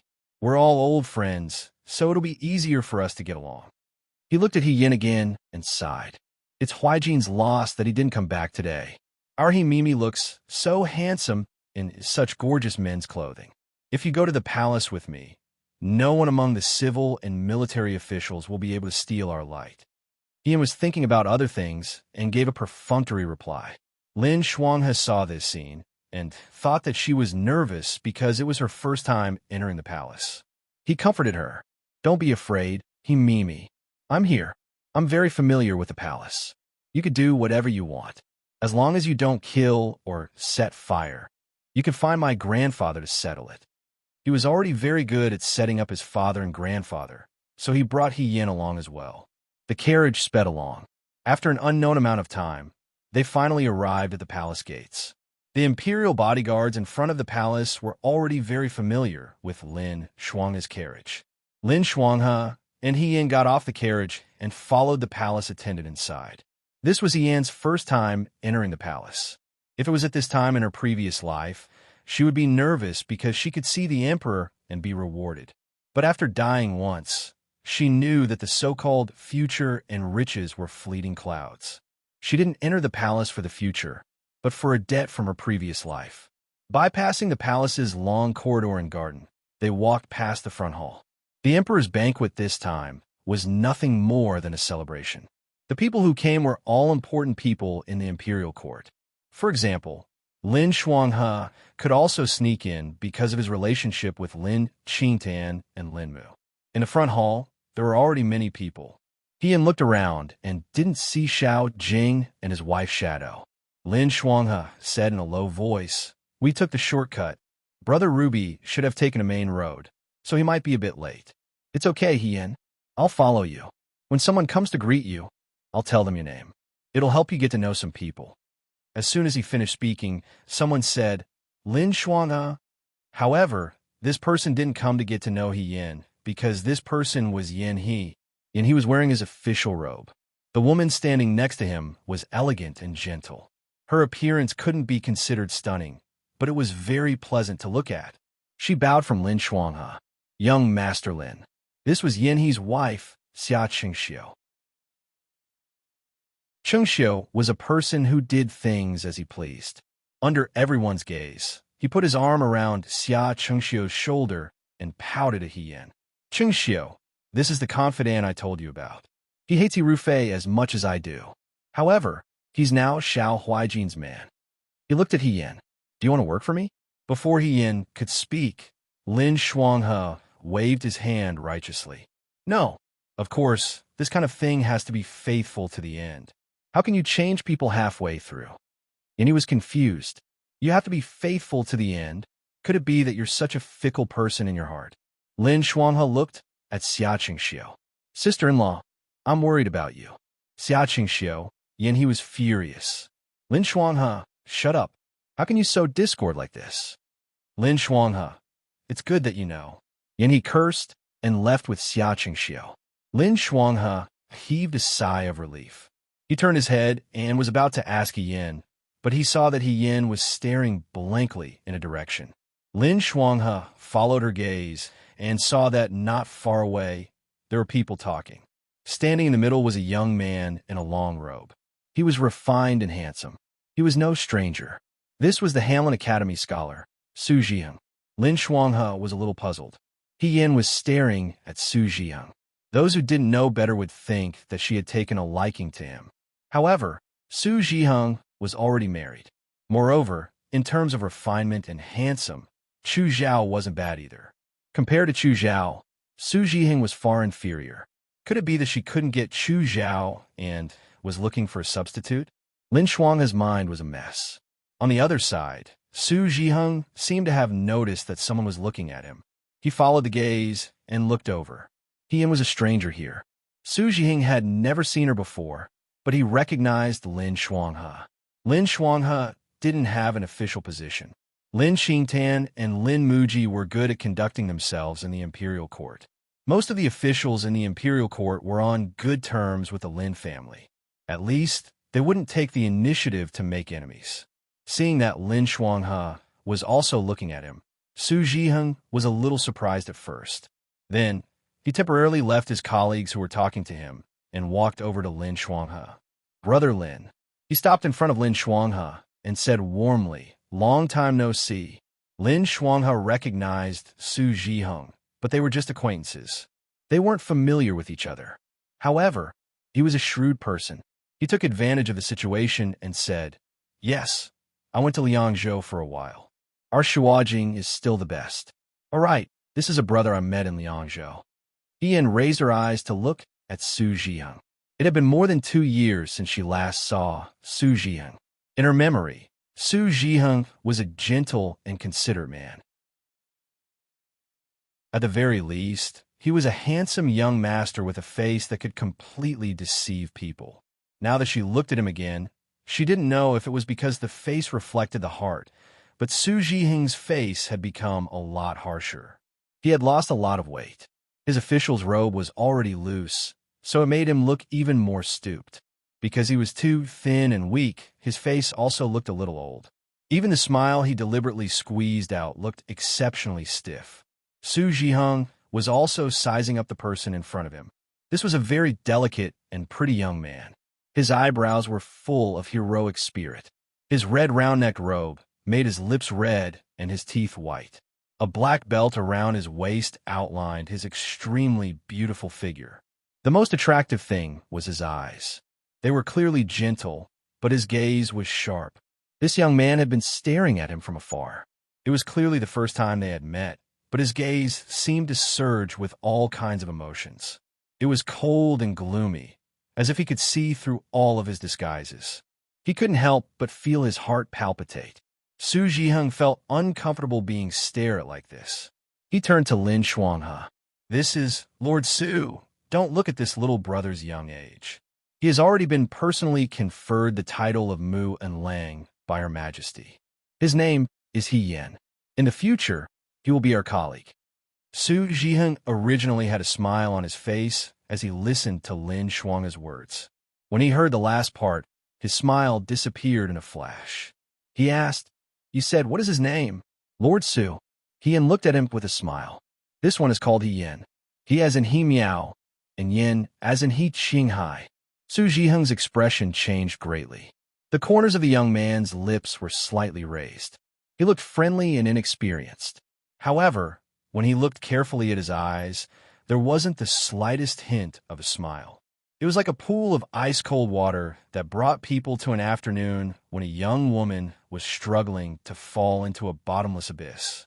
The oppressive feeling of suffocation rose up his throat. His throat was dry, and he couldn't say a complete sentence. Fortunately, at this time, someone called Lin Shuanghe's name. It was Lin Qingtan. Lin Shuanghe dragged Yin away. He said, "Brother that's my grandfather.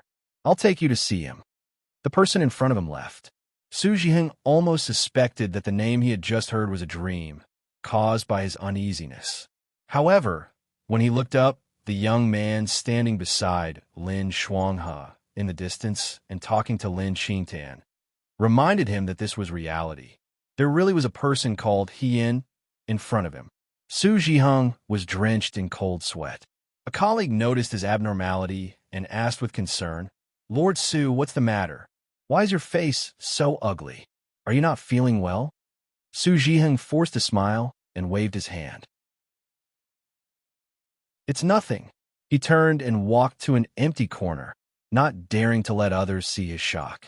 He curled his fingers and did his best to convince himself. So what if he was called Yin? In this world, there were many people with the same name. Young Mistress Su was already dead. He had personally seen her being sealed into a coffin. This Yin was a man. Moreover, he didn't look very old, so it shouldn't match. But that young man called Yin, the way he stared at him, made Su Jiheng's back crawl with chills when he thought about it. Indifference, hatred, mockery, and in an instant, it turned into a smile as if he had seen through everything. Moreover, he had said those words. When he first saw Yin, or rather, when he first saw Yin with his real name, that girl was wearing a skirt and said rather uncomfortably, "My surname is He, first name is Yin. He as in He Miao, Yin as in He Qinghai." Su Jiheng closed his eyes. How could there be such a coincidence? How could such a coincidence happen in front of him? This was really. Yin, who was not far away, saw his uneasiness and sneered in his heart. Wang Ba always said that if one walked in the dark for too long, they would encounter ghosts. He originally thought that this person was too timid, but now it seemed that his words were not without reason. For example, Sun Ling and his son in Liangzhou City had committed countless evil deeds. Countless women had died in their hands, but they were still afraid of evil spirits coming for their lives, so they filled their courtyard with Buddhist statues and divine talismans. Lin Shuanghe was very popular. Wherever he went, he couldn't help but exchange greetings with people. Yin followed beside him, matching the positions of these people with their faces, where they were, what they were doing. When the battlefield changed to the imperial court, the general would never fight an unprepared battle. At this moment, someone shouted, "General Fei Hong is here! General Fei Hong is here!" The officials present quieted down and looked in the direction of the outer gate. It had to be said that the two great generals of the Great Way, Fei Hong and Feng Yun, were always eye-catching no matter the time. Today, Xiao Ju couldn't come, so He Rufei was the only eye-catching person. Yin He, who was standing at the side, snorted and said disdainfully, "He's not the emperor. Is there a need to put on such airs?" Xia Chengxiu tugged at his sleeve, and Yin He stopped talking. Yin followed the crowd and looked in the direction of the outer gate. Following the palace servant's lead, someone walked in. This man was wearing the official robes of a military general. He was quite handsome and had the unique style and roughness of a military general. When someone greeted him, he would nod in response. He seemed to be friendly, but he also maintained a sense of alienation. This bit of estrangement made this General Fei Hong seem even more mysterious. "Tisk," he had heard Lin Shuanghe say, "this kid was quite cute when he was young. Why is he becoming more and more unlikable as he grows? How is he different from those old fellows who have been in the bureaucracy for many years?" He added softly, "The bureaucracy is a big vat. Fortunately, I'm not an official." This was the first time Yin saw He Rufei like this in front of his colleagues in court. With the name of General Fei Hong, he lived like a fish in water without any burden. It was as if he was General Fei Hong from start to finish. Yin felt disgusted. Perhaps it was because his gaze was too focused that He Rufei also seemed to sense it and look towards him. The moment their eyes met, Yin turned his head and spoke to Lin Shuanghe. He Rufei only saw an unfamiliar youth standing next to Lin Shuanghe. Maybe it was his imagination. He Rufei didn't take it to heart and found a good colleague to sit with. Of course, he got to know his good colleagues after he took off his mask. In the past, he had nothing to do with them. As for Su Jiheng, in front of outsiders, they weren't close. Everyone knew that He Rufei and He Xining were very close as siblings. However, towards this brother-in-law of theirs, they could only be considered as friends of gentlemen. After all, one was a civil official while the other was a military official. Even if they wanted to be intimate, there was nothing they could talk about. He Yin knew this wasn't the case. They were just people with a guilty conscience. They were afraid of being caught, so they did it on purpose. It seemed that they were very afraid of that matter being discovered. The more afraid they were, the more confident He Yin was.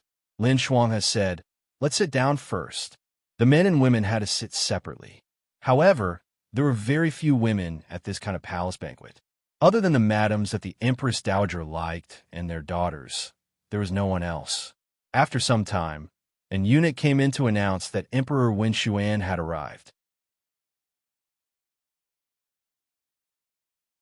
Chapter 200. This was the first time He Yin saw Emperor Wen Xuan in his previous life. Emperor Wen Xuan had reached the age of knowing his destiny, but he looked younger than he actually was. His face was ruddy, and he was neat and tidy. Although he wore a bright yellow dragon robe, he did not look as majestic and domineering as He Yin had imagined. He even looked kind and benevolent, like a kind elder in an ordinary family. He did not put on airs. After arriving, he sat down in the high seat, indicating that the officials did not need to be reserved. Sitting next to Emperor Wen Xuan was Empress Zhang. Empress Zhang and Emperor Wen Xuan were husband and wife when they were young. Their family was prominent, and the late emperor made her the crown princess. Empress Zhang had a son and a daughter. The current crown, Prince Guangyin, and Princess Yuchan. Princess Yuchan was already married, but she was not feeling well recently, so she did not come to the palace banquet today. Sitting next to Empress Zhang was Imperial Concubine Lan. Imperial Concubine Lan was about the same age as Empress Zhang, but she was not as beautiful and round as Empress Zhang. She looked thin and delicate. She was gentle and did not fight for anything, so she gave birth to the fourth Prince Guangxua. Fifth Prince Guangji was held by a nanny and stood next to his two brothers. His biological mother was Imperial Concubine and I. Imperial Concubine and I was very young and was at the age where she was as beautiful as a flower. She was arrogant and domineering. She was originally selected as the legitimate daughter of a local official, but because she was pregnant with the emperor's child, she rose up the ranks. However, Emperor Wen Xuan disliked her arrogance and refused to promote her to the position of Imperial Concubine. In the past 2 years, Imperial Concubine and I had become more well-behaved. The second prince and the third prince were originally a pair of twins. Emperor Wen Xian was lucky enough to meet a palace maid who washed clothes in the palace. Unfortunately, it was difficult to give birth to twins. When the mother and the children were born, all 3 of them died together. Emperor Wen Xuan did not have many children. In an imperial family, having many children was not necessarily a good thing.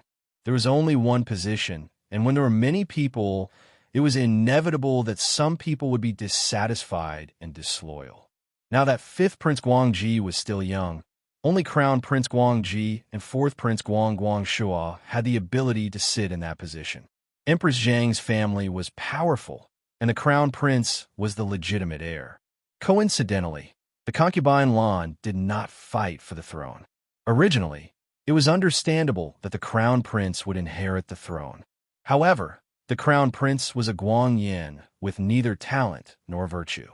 He had no achievements in political affairs, and his own household was a mess.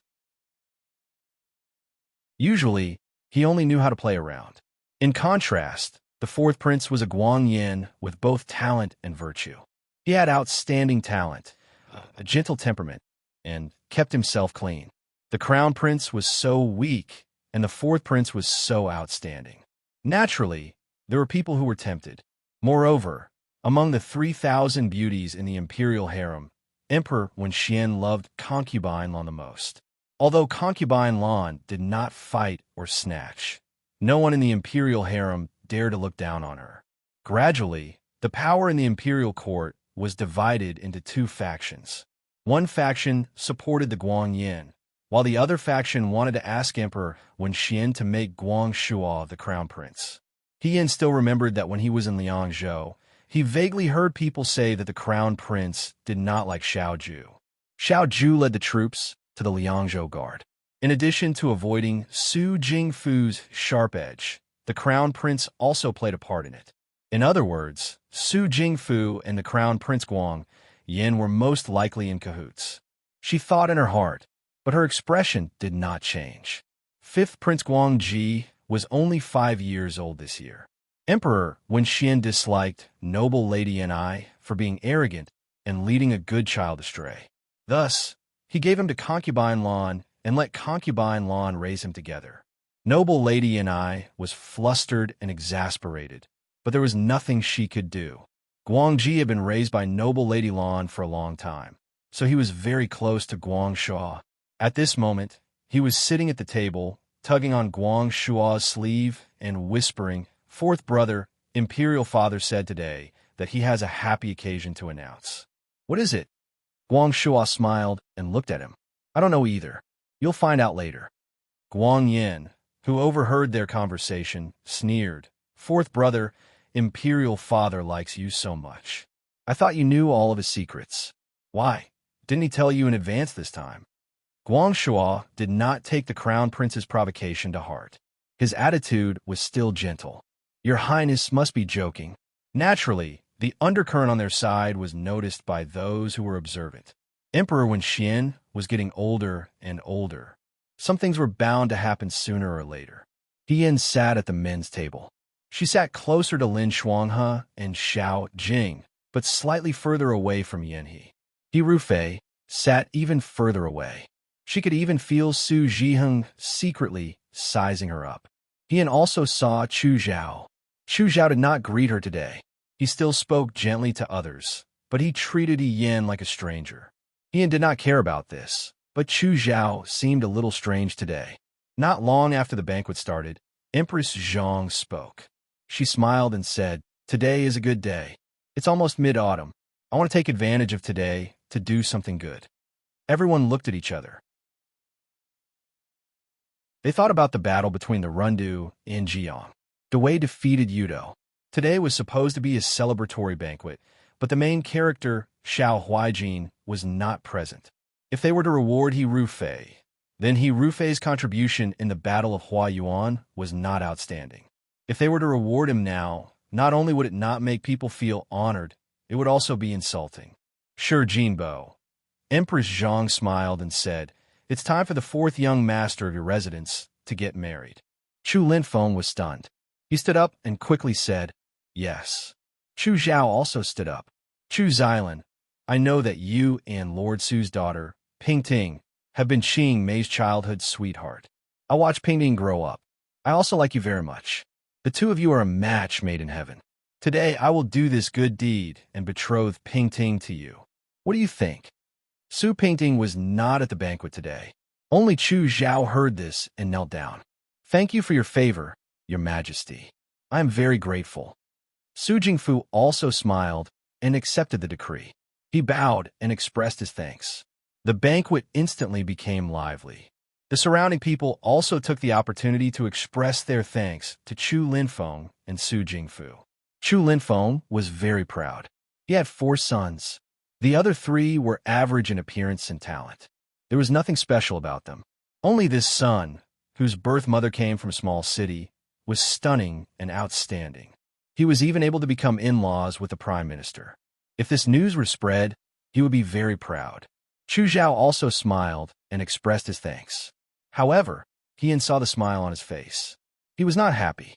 Although she had not spent much time with Chu Zhao, this person often had a smile on his face. But now, even the fake smile was not as real as before. "Pitiful," Lin Shuanghe murmured in a low voice. At this time, one sentence is determined for life. He is no different from a puppet. He Yin turned to look at him. Lin Shuanghe knew that he had misspoken and hurriedly said with a smile, "Brother He, the Empress has said that the two of them are Qing Mei's childhood sweethearts. Naturally, they should be together." He Yin did not say anything.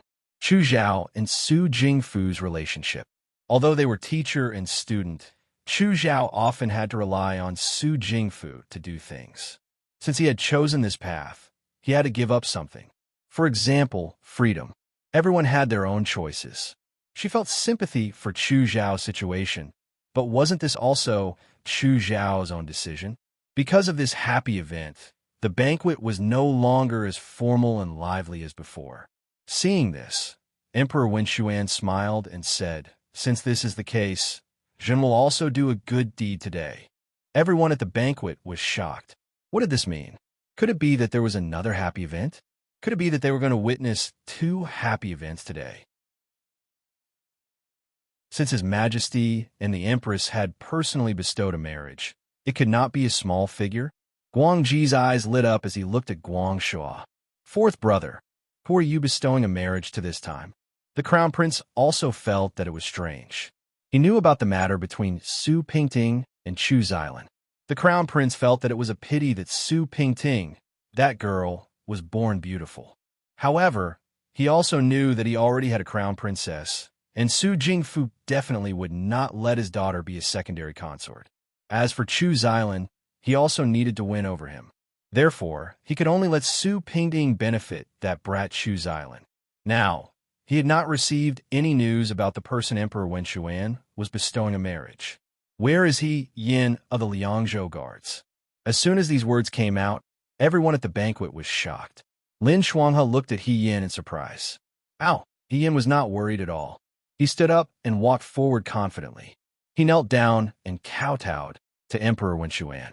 "This commoner, He Yin, greets His Majesty." Emperor Wenxuan smiled and said, "You are Muan Lang that Zhen has personally bestowed upon you.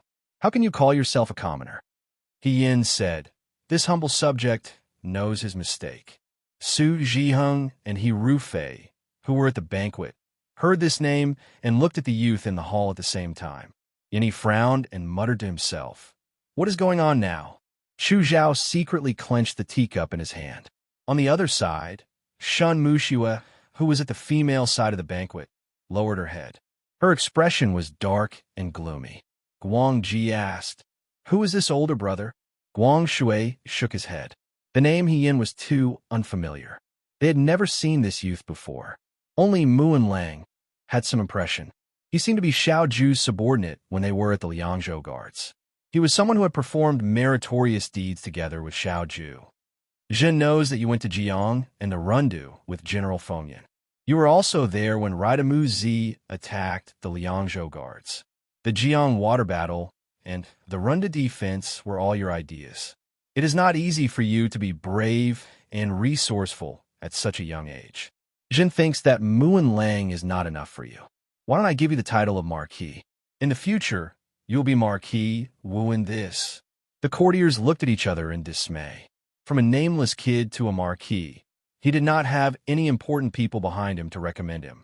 What kind of spectacle was this? Even General Fei Hong back then had someone in his family who was an official. What was this kid's background? How could he be so powerful? They did not see the memorials. Naturally, they did not know how the memorials from Jiang and the Rundu detailed He Yin's crucial role in the battle. Emperor Wenxian was a person who liked talents, especially young talents. This made him think of those geniuses in poetry and literature.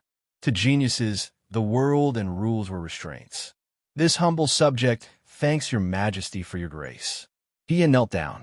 His heart was extremely calm. What kind of luck did this kid have?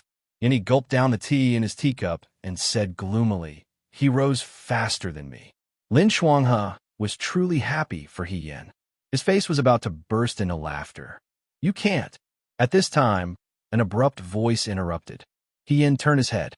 An unfamiliar face appeared at the male side of the banquet. He Yin had never seen this person before. He did not look old and was wearing an official's robe.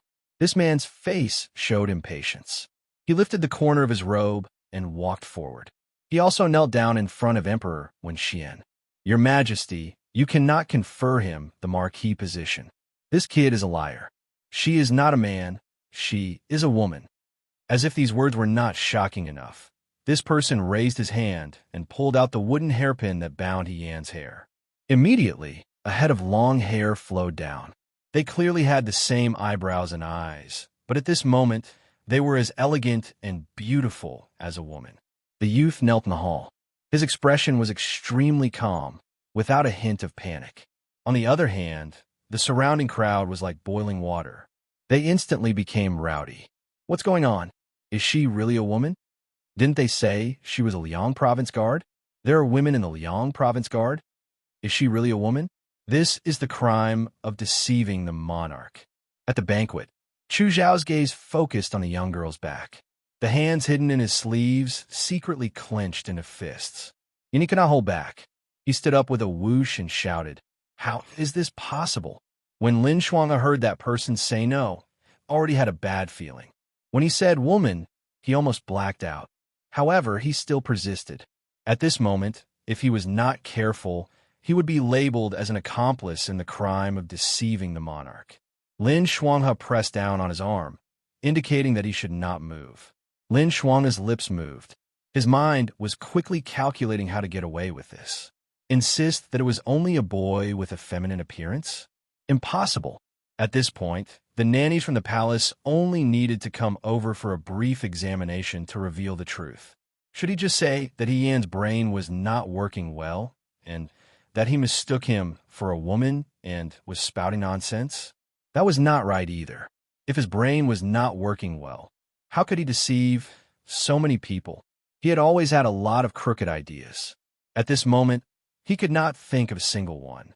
He anxiously scratched his head, not knowing what to do. Su Zhiheng and He Rufei at the banquet. Although they were sitting in different positions, when they saw this scene, their hearts could not help but tremble. They almost screamed out loud.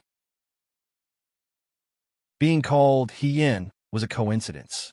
A woman dressed as a man entered the army, received meritorious service, and was even conferred the title of Marquis.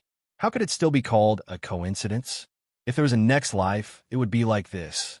Su Zhiheng was very guilty. His body trembled. If Emperor Wen Xian and his entourage were not here, he was afraid that he would immediately run away. This He Yan, who exactly was he? No one expected that a good reward would suddenly appear like this. Emperor Wen Xian looked at He Yan.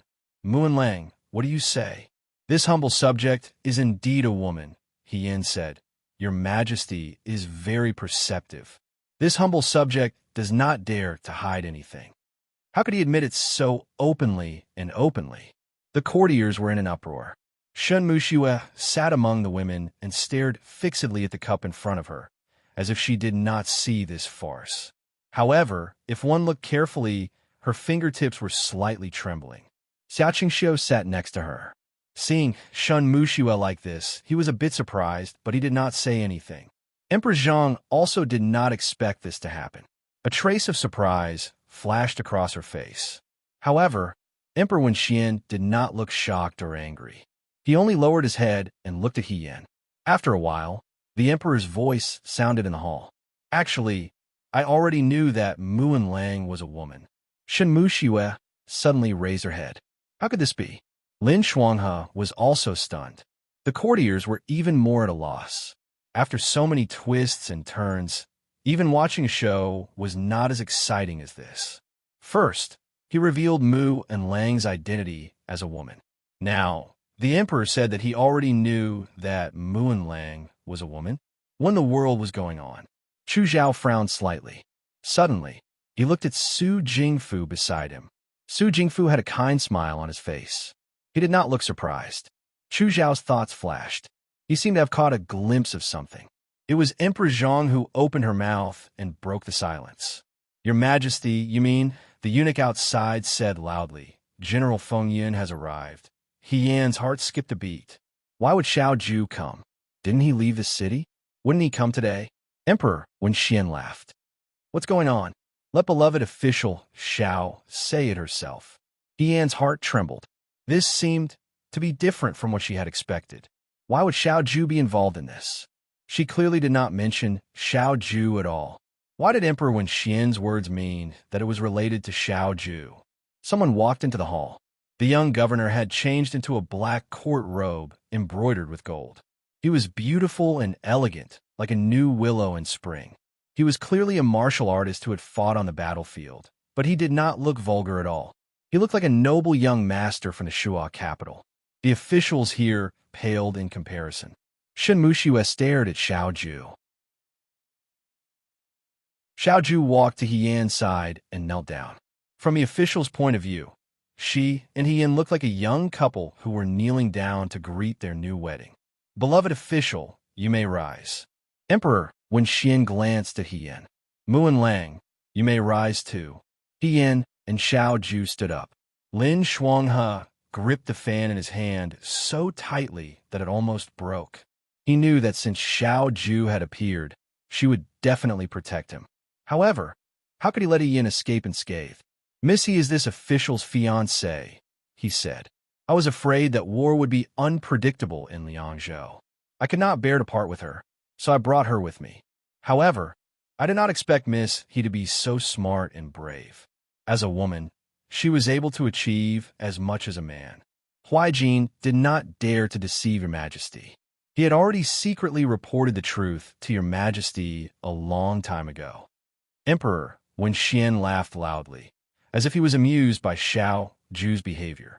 He shook his head and sighed. I always thought that beloved official Xiao would never marry in this lifetime. I did not expect to see the day when the iron tree blossoms. In my opinion, there are not many men in this world who are as deeply in love as beloved official Xiao. He had already secretly reported to Emperor Wen Xian. Hien was stunned. When did this happen? How could she not know? Even though she was in the palace, she could not help but look at Xiao Ju. However, the latter's expression was calm and did not reveal any clues. At this moment, a woman's sharp voice cut in. Liar. Shen Muxue sat on the female side of the banquet. She looked at He Yin with a gaze that was like a thorn, almost piercing through He Yan's entire body. Her voice was not as gentle and sweet as before. It was like a pot of boiling water, sharp and hoarse. When did military governor Xiao have such a fiancée? Why do we not know? Everyone in the Shuo capital knew about Shen Muxue. However, when they thought about it, it made sense. When did Xiao Ju have such a fiancé? Why was there no news at all? Xiao Ju coldly stared at her. Shen Muxue could not help but shiver. She is indeed not my fiancé. He Yin was stunned.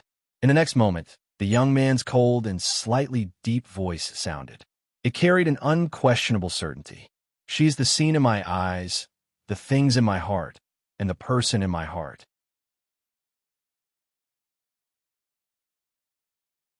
Chapter 201. Everyone in Dwayne knew that the commander-in-chief of the Right Army, Xiao Ju, was well-mannered and well-versed in both the pen and the sword. When he picked up a sword, he could ensure the safety of an entire area. When he put down his sword, he was still an elegant young master. The heavens favored him by giving him good looks and good martial arts skills. Unfortunately, he was too cold and ruthless. As for who he would fall in love with, it was just a dream. Not to mention his temperament, he had already grown up to be so powerful. In this world, what kind of woman would he fall in love with? After all, the high and mighty fairy Shan Muxue had followed him for so many years, but she had never gained anything from him. Now, he heard the word sweetheart from this person's mouth. He was in a daze. The officials were also in a daze. Even the emperor on the high seat was stunned. It turned out that the famous second young master, Xiao, could be so gentle when he thought of his sweetheart. It was as if the moonlight had faded away from its coldness and thinness, leaving behind only its clarity and brightness. The autumn moon was like a mirror, reflecting one's thoughts. Happiness or shyness, secrets or sadness, could not be hidden from the eyes of others. No one could remain unmoved when he looked at them with such eyes. He could hear his own heartbeat.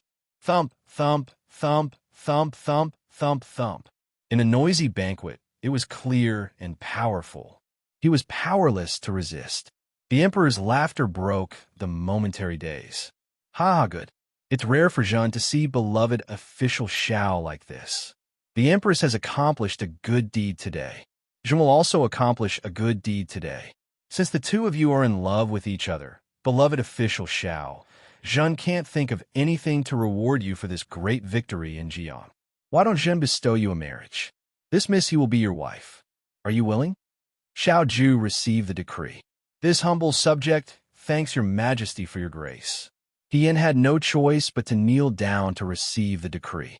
Shen Muxue's lips turned pale, and she almost fainted. The emperor's words were like gold and jade. Since he had already bestowed the marriage, he would not change it. Lin Shuanghe's heart twisted and turned with the changes in the hall. He was almost scared to death. Now that he was here, he could finally let out a sigh of relief. Even though he was full of doubts, now was not the time to talk. He simply ignored everything and wholeheartedly felt happy for his good friend. He excitedly said to his colleagues, "Did you hear that? The marriage was sanctioned. His Majesty has granted a marriage. This is a good marriage. Look at them. They are so well matched." And he had not recovered from the blow that Muan Lang, who spoke ill of Ru Fei together with him, was a woman. He actually heard such a big news. For a moment, he was stunned and wondered if he was dreaming. "Congratulations, Military Governor Shao. Congratulations, Military Governor Shao. His Majesty's bestowment of marriage is a beautiful story." What was surprising was that Su Jingfu also spoke up for Xiao Ju. Not only did he not look surprised, he seemed to be happy to see it happen. He kept praising how wonderful this marriage was. He had thought for a moment and understood. Su Jingfu and Xiao Ju were rivals. With Xiao Ju's status, marrying a woman like her who had nothing and no background was naturally the best. If it was a young lady from a high-ranking official's family, it would only bring harm and no benefit to Su Jingfu. Xu Zhao sat in the middle of the banquet hall with a smile on his face. He looked no different from usual. However, if one looked carefully, one could see that his hands on his knees were so tightly gripped that his knuckles were white. He was almost crumpling his robes. The courtiers watched a good show. Some joked, and some congratulated him. The fifth prince was a little puzzled and asked Guangsha, "Fourth brother, why did His Majesty bestow a woman dressed as a man to General Feng Yin as his wife? She doesn't look as pretty as Shun Jiejie." The fifth prince liked Xiao Ju very much. Most likely, Xiao Ju's experience was like a legend in the hearts of young boys. Youths yearned for heroes and admired the strong.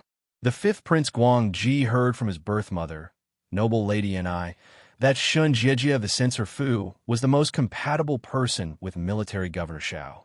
Guang Ji also thought that Shun Muxue was born like a fairy. Now, the person who was bestowed as Xiao Ju's wife was an unfamiliar woman dressed as a man. For Guang Ji, this was unacceptable. "Don't talk nonsense." Guang Shua patted his head and looked at Hian's back in the hall. Since General Feng Yin is so protective, this miss he must have something extraordinary about her. Moreover, she was able to enter the battlefield as a woman and become an official. Since the founding of Dawei, this is the first time someone has done so. "What extraordinary about her?" the crown prince said disdainfully. His tone was a little obscene. Who knows what kind of trick she used? Xiao Huijin is really lucky. A Shun Muxue, and now a female soldier. I don't know what kind of shady business they're doing in the tent every day. Guang Shua frowned slightly. "Your Highness, be careful with your words." The crown prince disagreed. Emperor Wenxuan looked at Hiyan again. "Hiyan, although you are a woman, I know that you have your difficulties in joining the army as a woman. I am not an unreasonable person. Although you have committed the crime of deceiving me, I will not pursue the matter on account of your meritorious service in the Battle of Jiang Rundu. Meritorious service is meritorious service, and mistakes are mistakes. I will punish you with a year's salary, but you will still be bestowed the title of Marquis. So good?" Lin Shuanghe was quick-witted. He slammed the table and shouted first, "Your Majesty is benevolent. Long live your Majesty." He and also kowtowed and shouted, "Long live your Majesty." In an instant, a large number of courtiers knelt down and shouted, "Long live your Majesty." Emperor Wenxuan became a wise ruler and thought that he had accomplished a good deed. He was a little smug after being praised and sat on the high seat with a smile. Empress Zhang frowned without batting an eyelid. Noble Lady Ni's probing gaze swept over Hiyan. Only concubine Lan sat quietly at the banquet table with a smile, as if everything that happened today had nothing to do with her. Hiyan and Xiao Ju returned to their seats. Because she was now a womenfolk, she could only go to the womenfolk's banquet. She did not know any of the womenfolk here. Only Xia Qingxiu waved at her and whispered, Miss He, come over here. He Yin sat down next to Xia Chengxiu. Xia Chengxiu smiled and said, Congratulations, Miss He. She smiled and returned the greeting. The sure too in her heart was finally relieved. At least she could openly appear into Wei's court under the name He Yin. She had succeeded in her first step. Although she did not know why Xiao Ju was involved and caused such a result, at least for now, there were no negative consequences. Of course, except for the two of them. He Yin's gaze swept across the banquet table. The seats of the womenfolk and womenfolk were facing each other. Her gaze accurately captured Su Zhiheng, who was sitting in the corner and secretly peeping at her. Su Zhiheng was very uneasy. This uneasiness reached its peak when He Yan's identity was revealed. He did not know what was going on. How could a dead person, a person who had been buried, whose corpse might have rotted into mud, appear in front of him again?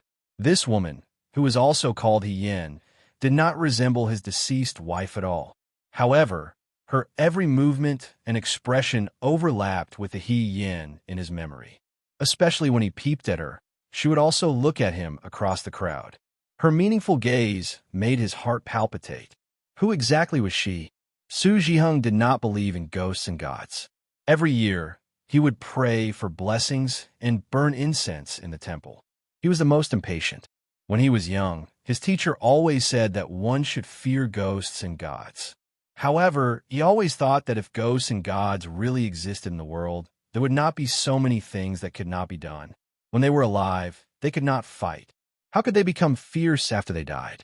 But Ian was not killed by him. Su Zhiheng's heart felt cold. Ian was going to die. This was the ending that the He family had prepared for her. The one who gave the order was He Yuan Sheng, and the one who did it was He Rufei. He Wanru was an accomplice, and he just did not say anything.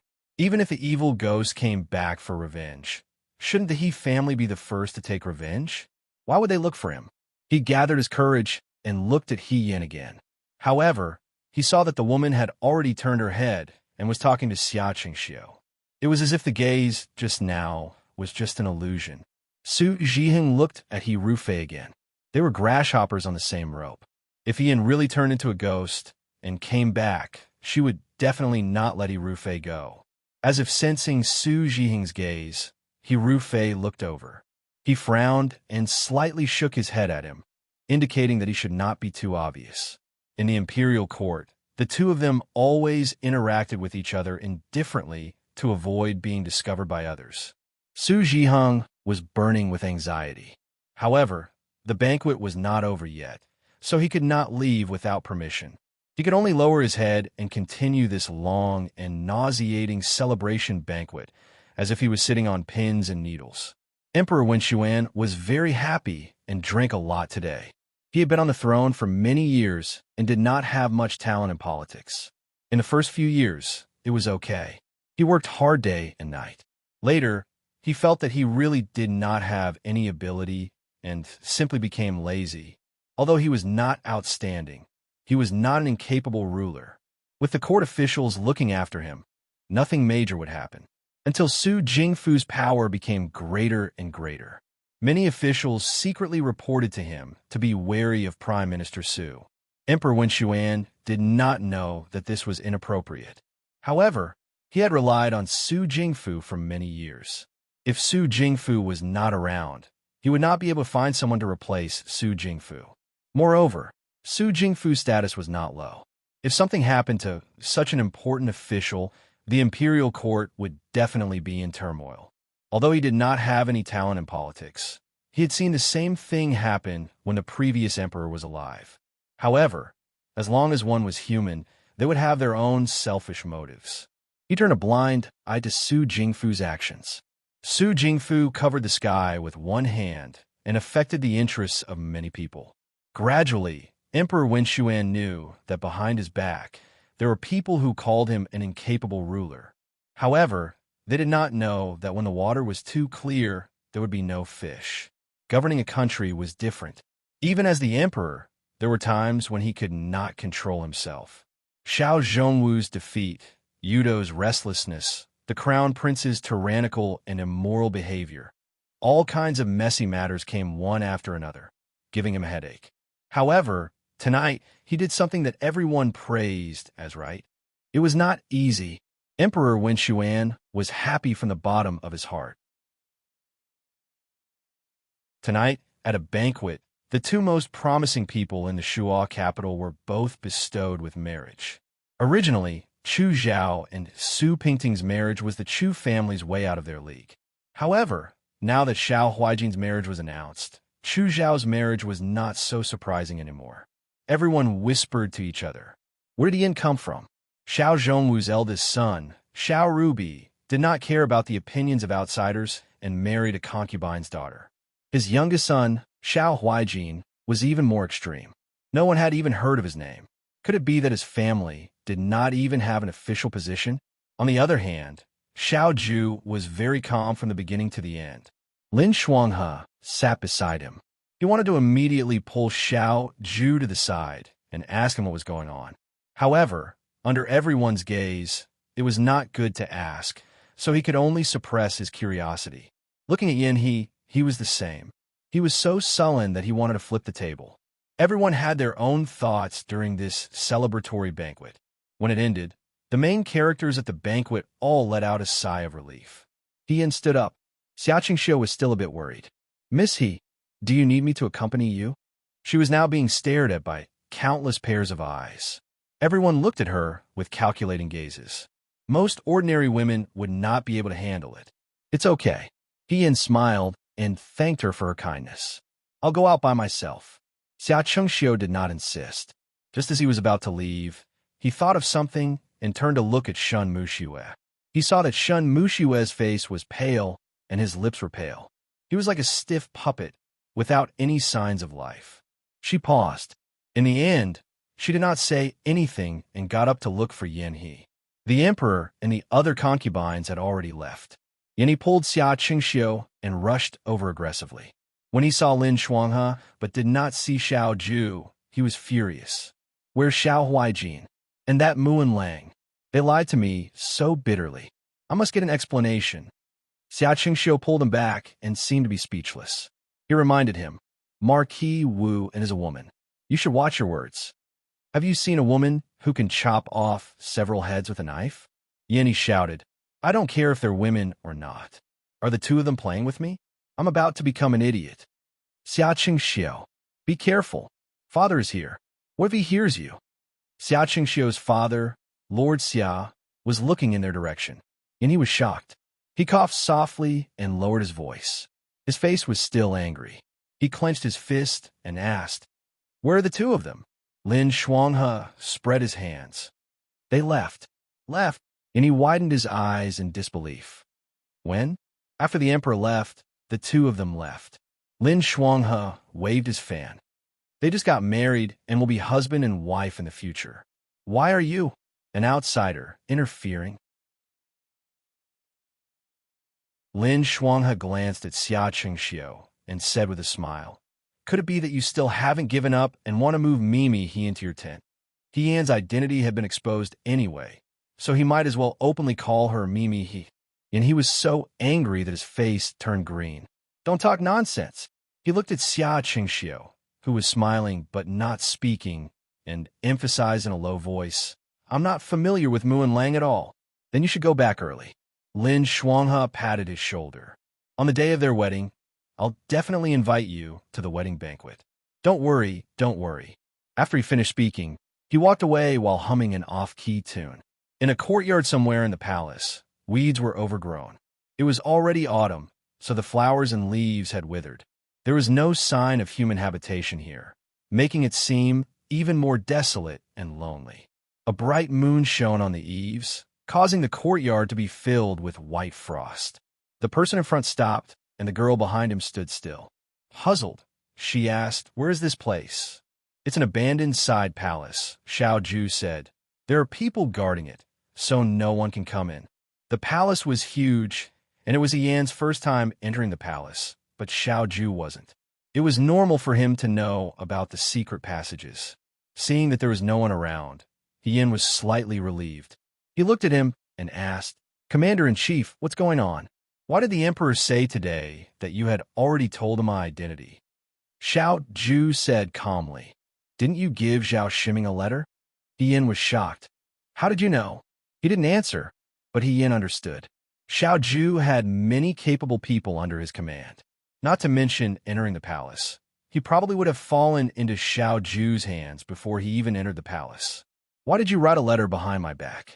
Xiao Zhu asked. He Yin smiled bitterly. I always felt that my identity couldn't be hidden for long. Rather than someone revealing it at some point, it's better to prepare myself in advance. Moreover, once the crime of deceiving the emperor is announced, won't you also be implicated? Before she left the Rundu, she had asked the county magistrate of the Rundu to deliver a letter to the emperor. After the battle in the Rundu, the city officials would record the ins and outs of what had happened in a memorial and present it to the emperor. The letter in the memorial would expose He Yan's identity. However, at the same time that she revealed her identity as a woman, the people of the Rundu signed the letter. He Yan had never met Emperor Wen Xian, but he had always heard from Lin Shuanghe that Emperor Wen Xian was a mediocre and soft-hearted emperor. Sometimes, as long as Su Jingfu didn't fan the flames, he actually had the rare sympathy and compassion of an imperial family. When the late emperor was still alive, a minister made a mistake and the people petitioned. The late emperor was grateful for his past merits and pardoned the minister's death sentence. Emperor Wen Xian worshipped his father the most in his life. He would deliberately imitate the late emperor in many things. Therefore, when Zhao Shiji's petition was presented, Emperor Wen Xian hesitated. What's more, He Yan's contributions were beyond doubt. In the Battle of the Liangzhou Guards, the Battle of Jiang, and the Battle of the Rundu, her merits in each battle were worthy of praise.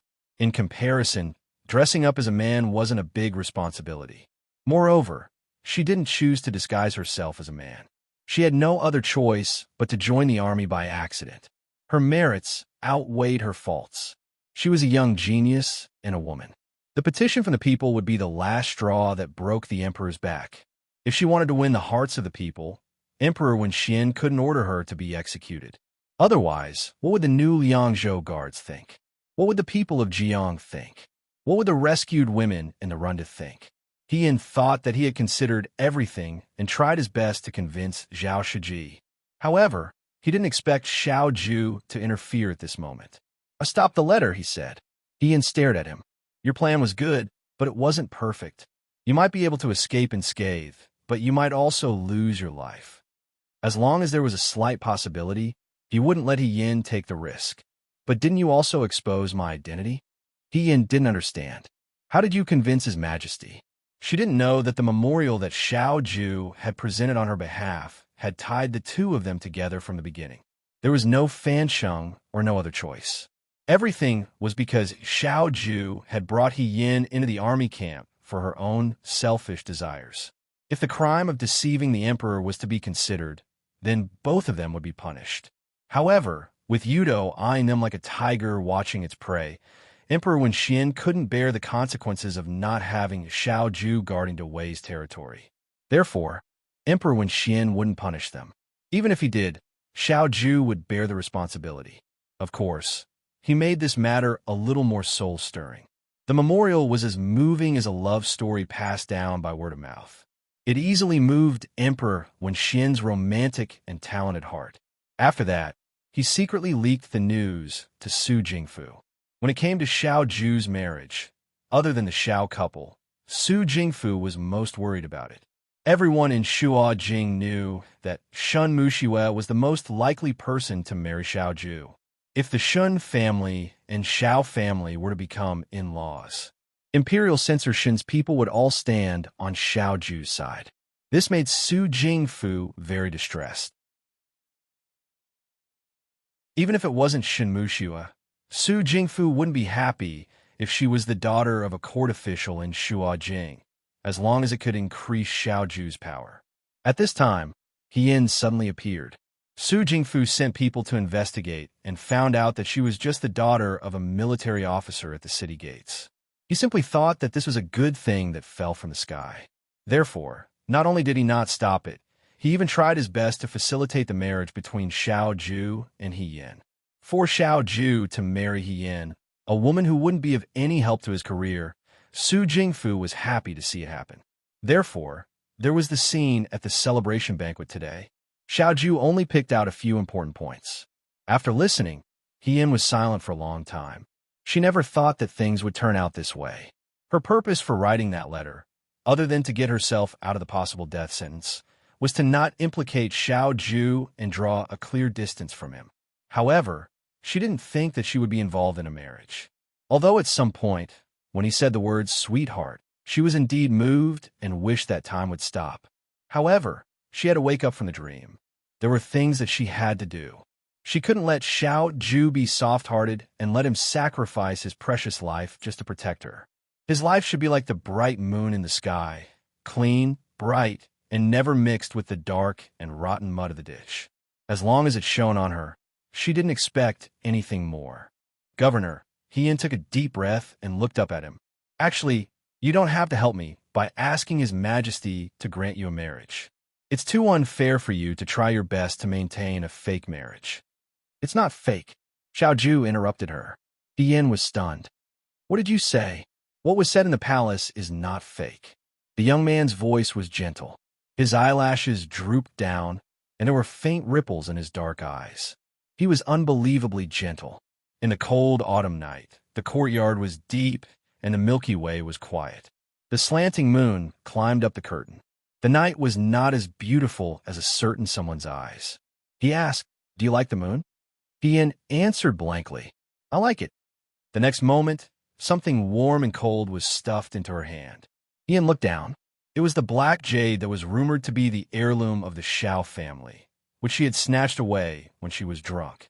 It was lying in her palm with a lifelike python. "Now, the moon is yours."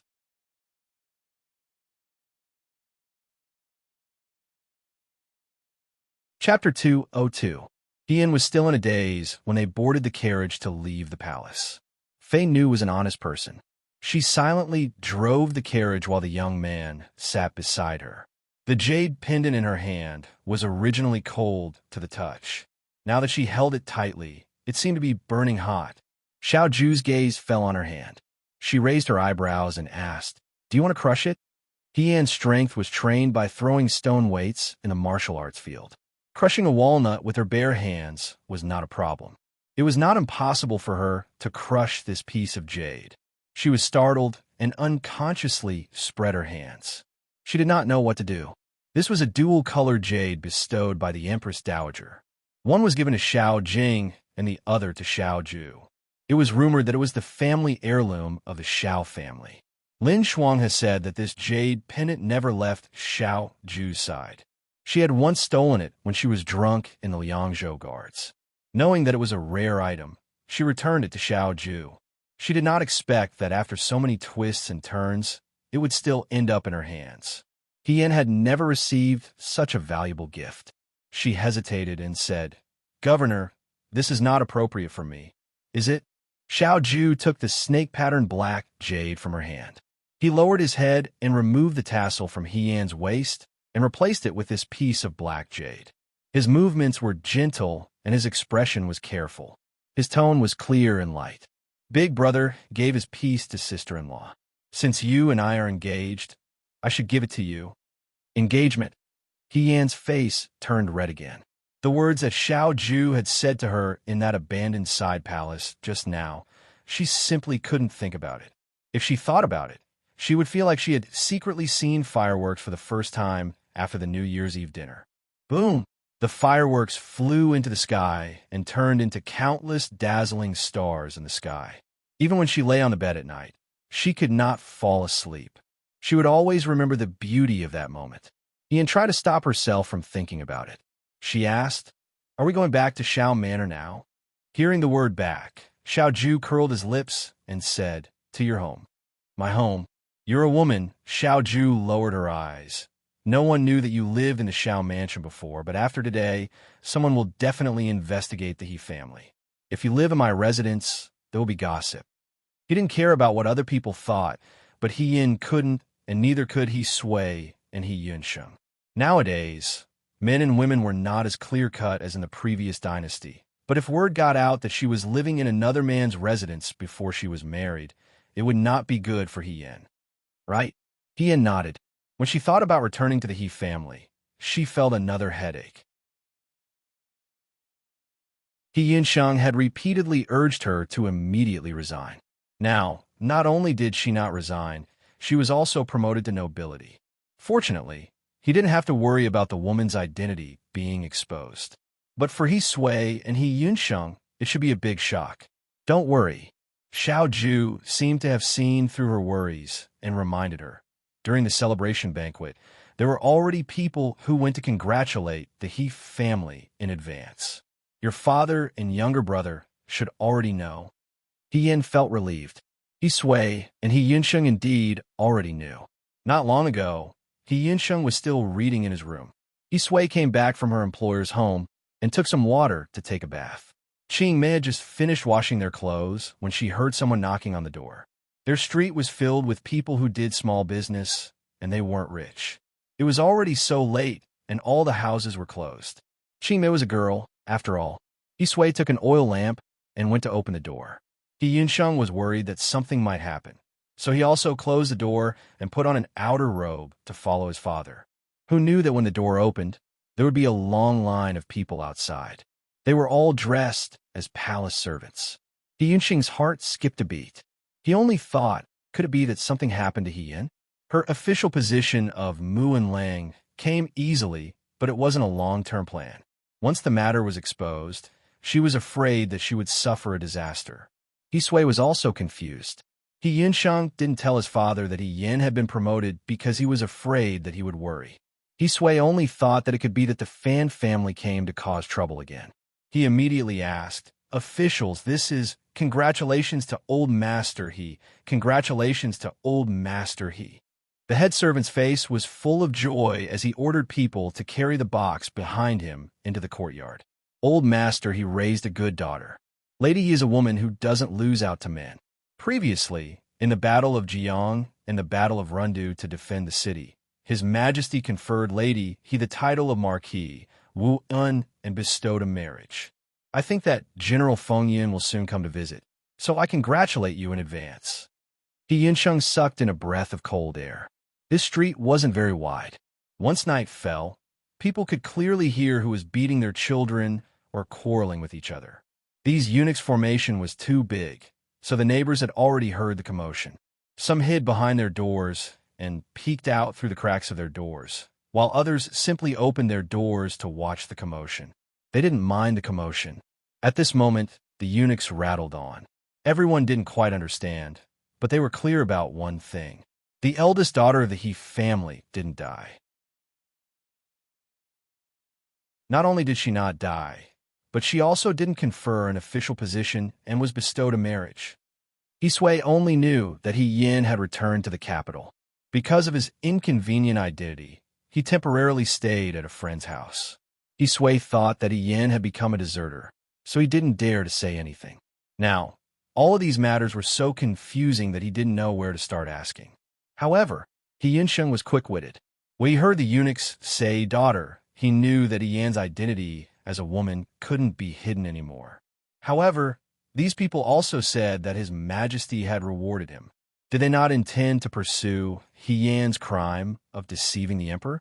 This was rather surprising, but He Yunsheng didn't have time to be happy about this at this moment. He only asked, "Official, you said that my sister was bestowed a marriage? May I ask which family she was bestowed a marriage with?" He Sui also came back to his senses at this time. Muan Lang and Marquis Wuan weren't the most important things. How could his daughter be betrothed as soon as she returned home? He, as her father, hadn't said anything yet. How could she casually find someone she didn't know about and marry him? He had heard of meat pies falling from the sky, but he had never heard of a son-in-law falling from the sky. Master He, don't worry. I said that General Feng Yun will be here soon. The eunuchs crossed his arms and smiled. You mean, He Yunsheng said in disbelief, General Feng Yun? That's right. At this moment, the sound of a carriage galloping could be heard not far away. Everyone looked towards the end of the street and saw a gorgeous carriage coming through the night. The person driving the horse was a tall imperial bodyguard. At first glance, he was different from ordinary imperial bodyguards. Just by looking at his face, he was more handsome. The eunuch smiled and said, "Aren't they here now?" The carriage stopped in front of the He family's house. At this time, the neighbors all got the news. In the middle of the night, they put on their clothes and climbed out of their beds to see the noble. They saw a man and a woman coming down from the carriage. The woman was He Yin. She grew up on this street. All the neighbors watched He Yin grow up. Today, she was wearing men's clothing. Her hair was casually scattered and her face was washed clean. She looked clean and beautiful. She had a heroic spirit that wasn't seen before. There were young men in the prime of their lives who were a little dazed. They thought that the eldest daughter of the He family was beautiful, but she wasn't beautiful to this extent. Now, she was a little dazzling, and the young man who helped her out of the carriage and stood beside her made the young ladies and young women on this street blush. This young man was also wearing an official's uniform. With a handsome appearance, it was obvious that he was a noble from the palace. In this shabby corner of their place, he was simply like a shining gem. When the eunuchs saw Xiao Ju, they hurriedly stepped forward and saluted. "Military Governor Xiao, Marquis Wuan greets you."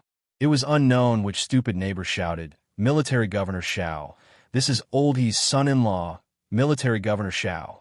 Military Governor Xiao. Is he really that General Fengyan? Where? I also want to see. Ian, Xiao Ju had become a rare animal here. Everyone wanted to see her. The eunuchs also smiled. "Military Governor, I have already brought your message. I will return to the palace now." Then he looked at Yi Sui, who was still in great shock and hadn't recovered yet. He felt a little disdainful in his heart. Why did he choose such a family? Look at this father-in-law. He was just a boorish martial artist. He didn't even know to invite the people who were on duty to come in for a cup of tea. He was really a country bumpkin. The next moment, Fei Nu consciously stepped forward and said that he had worked hard. He gave a piece of silver to each of the eunuchs present today. The head eunuchs weighed the extraordinarily heavy cloth bag in his hand and felt satisfied. Forget it. Although the country bumpkin was insensible, his son-in-law was generous and took good care of people. When he returned to the palace, he should say a few good words about him in front of the emperor. Yi Sui finally recovered and welcomed Xiao Ju and the others into the house. He Yunsheng pushed out the neighbors who wanted to enter their house to continue watching Xiao Ju. It's too late today. Another day. Aunties, uncles, and aunts come another day. Go back and rest. After saying that, he closed the door with force. With his back against the door, he breathed a sigh of relief and ran into the hall. All the lamps in the room were lit, but other than the lamp that Yunsheng used to read at night, which had more oil, there were only 3 oil lamps in the other rooms, and one of them had run out of oil. Qing Mei rummaged for a long time before she found some broken tea leaves. She quickly made some tea and handed it to Xiao Ju. Yi Sui still felt that he was dreaming. He looked at Yin. He was speechless. "Yunsheng, didn't you tell father?" Yin asked curiously. Yunsheng said impatiently, "If I told father, how could he stay at home peacefully for so many days? He would have come looking for you a long time ago." TSK, she did not tell him. Yin was in a dilemma. How should she tell him? She knew that Yi Sui would not be able to accept what she did at Jiang Rundu. That was why she threw this hot potato to Yunsheng. Now that Yunsheng didn't lay the groundwork for her, she didn't dare to say anything else. Xiao Ju glanced at him. Let me say it. The 2 men from the He family were shocked. Now that Yin had given them a sum of money, the He family's house was not leaky. It looked like a proper house, but it could not escape the word simple. Yin was one thing. After all, he had always grown up in this room. But Xiao Ju sitting in this room was really out of place. Yi Sui felt that his own rattan chair, which was so rough that even the barbs had not been polished clean, had tarnished this young master's exquisite robes. Fortunately, this young master did not have any opinions about their shabby house. He also did not dislike the weak tea made from the dregs of the tea leaves. He did not have any patience on his face. He calmly told him how he joined the army in Liangzhou and how he became Marquis Wu-en and Muan-lang. He Sui was shocked and frightened. There were a few times when he picked up the teacup and gulped down the tea to calm himself down. Ian thought that there was no need for him to go into such detail. After Xiao Ju finished explaining, He Yunsheng and He Sui finally understood. So He Yin, who had hit the jackpot, had now become the first female marquis since the founding of the Great Wei Empire, but He Sui still felt that something was wrong. However, today's shocking news came one after another. He could not accept it properly and could not think of anything for a while. He could only look at He Yin and then at Xiao Ju. Which family's daughter could be like his daughter? She went out, killed people, gained merit, became an official, and even brought back a man. Originally, when He Yin was infatuated with Fan Sheng, He Sui looked down on Fan Sheng. He thought that Fan Sheng was a young master who only knew how to squander money because of his family background. At first glance, he could tell that he was not someone who lived a peaceful life. His daughter had been pampered by him since she was young. If she married in a Fan family, she would suffer a lot. Although Fan Sheng did not take He Yin as his official wife. Later, He Yin almost lost her life for Fan Sheng. After she woke up, she gradually forgot about Fan Sheng.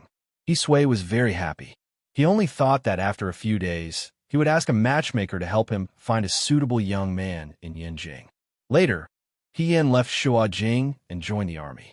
He Sui was already prepared that He Yin would not marry, or like him, take in a son-in-law. He did not expect that this time. He Yin did not even give him any leeway and directly let the current emperor bestow a marriage. That was the emperor. Fortunately, it was not some ugly melon and split dates. He Sui secretly looked at Xiao Ju. He had only seen her from afar before, but this was the first time he was looking at her up close. Not to mention other things, he did not know how this child's parents gave birth to her. How could they give birth to such a perfect child? He Sui thought and glanced at He Yinsheng. Suddenly, he looked away in disappointment. Sigh, comparisons are odious. He Yinsheng was baffled. He Yin saw that He Sui was staring at Xiao Ju. She was afraid that her father would ask something difficult to answer, so she quickly said, "It's too late today. If you have anything to say, we can talk about it another day." She then turned to Xiao Ju and said, "Eldest young master Xiao and eldest young mistress Xiao should have already returned home. They have a lot of questions to ask you. Go back and explain. It's almost dawn." She gave Xiao Ju a look. "Let's go." He Sui still wanted to ask. "Yin Yin, father still has questions. If you have questions, I'll answer them." He Yin was anxious. He pulled Xiao Ju up from the chair and pulled him out. Xiao Ju did not struggle. He turned his head and said to He Sui, "Uncle, I'll visit you another day." He Sui was shocked by the uncle. Before he could react, Xiao Ju had already been dragged away by He Yin. "What did he call me just now?" The old father stood in the room and asked his inferior son. He Yunsheng disdainfully said, "It's not father." Previously, when Xiao Ju gave him a horse at the racecourse, He Sui scolded him for being a good-for-nothing. Why didn't he take a look at himself? The word uncle made him feel dizzy. He was indeed his biological son. Xiao Ju was dragged out of the house by He Yin. The neighbors who had come to watch the show had already dispersed. After all, it was a late autumn night.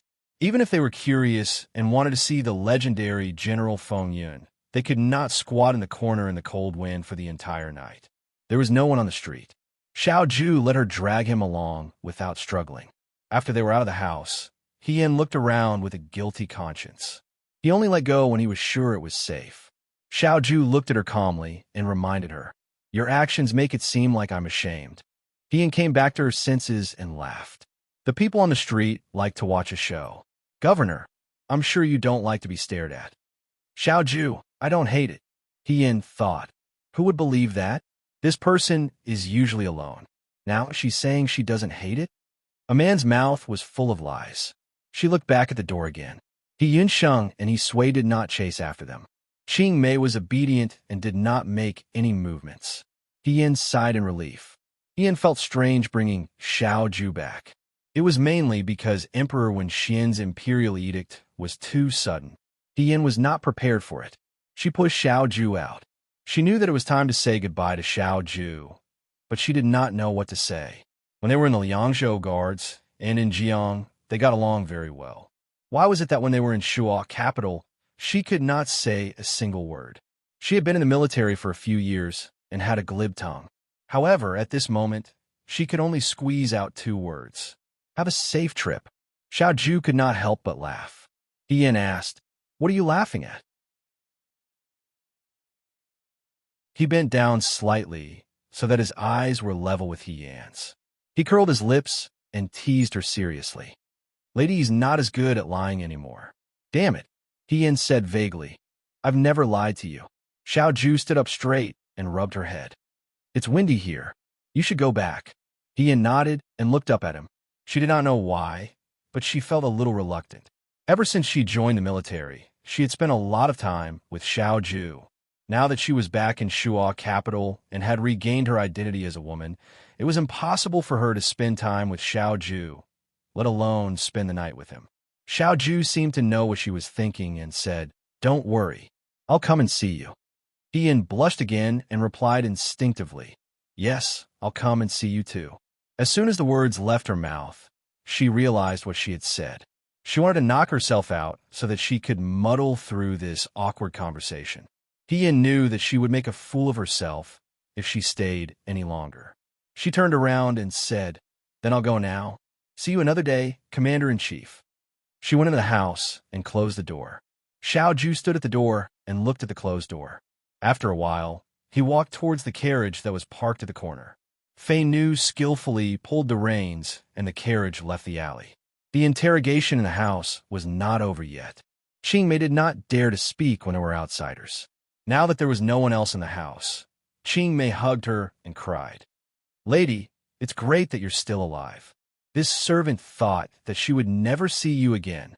Sob, sob, sob. How did you lose so much weight? Did you suffer outside? You must have. This girl had also grown up a lot. She was slender and elegant like a blooming flower, but her crybaby character was still the same as before. Ian did not know whether to laugh or cry. It took him a lot of effort to comfort her. Before He Sui could speak, Ian said, "Father, I've been tired all day and I'm very sleepy. Can I wash up and sleep first? I'll explain to you tomorrow." He Sui loved this daughter of his the most. Ian would even pluck the stars from the sky for her. When she heard Ian say that he was tired, her heart ached. She had already forgotten all her doubts and said, Okay. Yin Yin, go to sleep first. If there's anything else, we can talk about it tomorrow." Ian breathed a sigh of relief. She had to answer the questions one by one. He was afraid that he would not be able to sleep tonight. Besides, she had not thought about how to answer the questions. She still needed to use the night to think about it. With great difficulty, he managed to coax Qingmei into smiling through her tears. He Sui sent her away. After He Yin did a simple wash in the courtyard, the moment he returned to his room, he saw the young master of the He family sitting on a chair, looking like he was about to launch a punitive expedition. He Yin closed the door behind him. "Yinsheng, are you going to catch a mouse in my room?" He Yinsheng's face was cold. "I'm not as easy to fool as father." "He Yin, tell me clearly. Why did you marry yourself off for no reason?" The tone of his words made him sound like an elder brother instead of a younger brother. "Don't talk nonsense. It was His Majesty who wanted me to marry him." He Yin walked to the edge of the couch and sat down. Although the bed in the He family was hard, her mattress was made soft by Qingmei. He Yunsheng sneered. "You said earlier that you were living in a friend's house. Could it be that you were living in General Fengyun's residence?" He Yin, the child had grown up and was not easy to fool. He Yunsheng was furious. "He Yin, when I lived in his residence, I didn't know that I would be bestowed a marriage." He Yin tried to appease the anxious young master. "Moreover, we didn't live in the same room. What does it matter?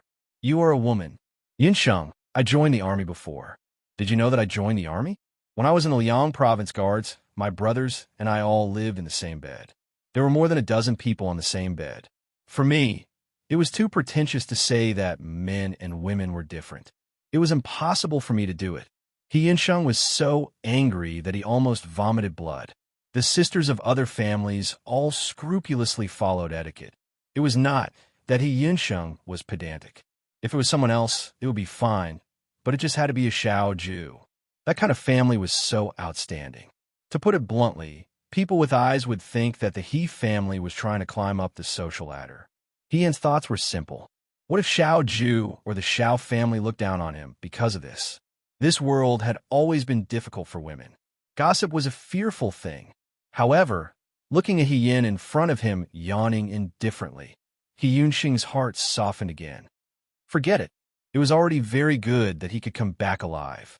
According to Xiao Ju, every war that He-Yen participated in was so dangerous. He had suffered so much, so why should he care about other things? However, the young man was still very concerned about another matter. He asked, since it was bestowed a marriage, does that General Feng Yin like you or not? He-Yen paused. In his mind, he recalled what Xiao Ju had said in the palace. It was not fake. The words he said in the palace were not fake. They meant that the person of his dreams was real. She lowered her head and looked at the jade pendant on her waist. The giant python on the jade pendant was dangerous and docile. It was entrenched in the clouds like a magnificent dream. The moon is yours. Even after such a long time, these words still sounded so moving. However, He-Yen suddenly widened his eyes. How did Xiao Ju know that he was the moon?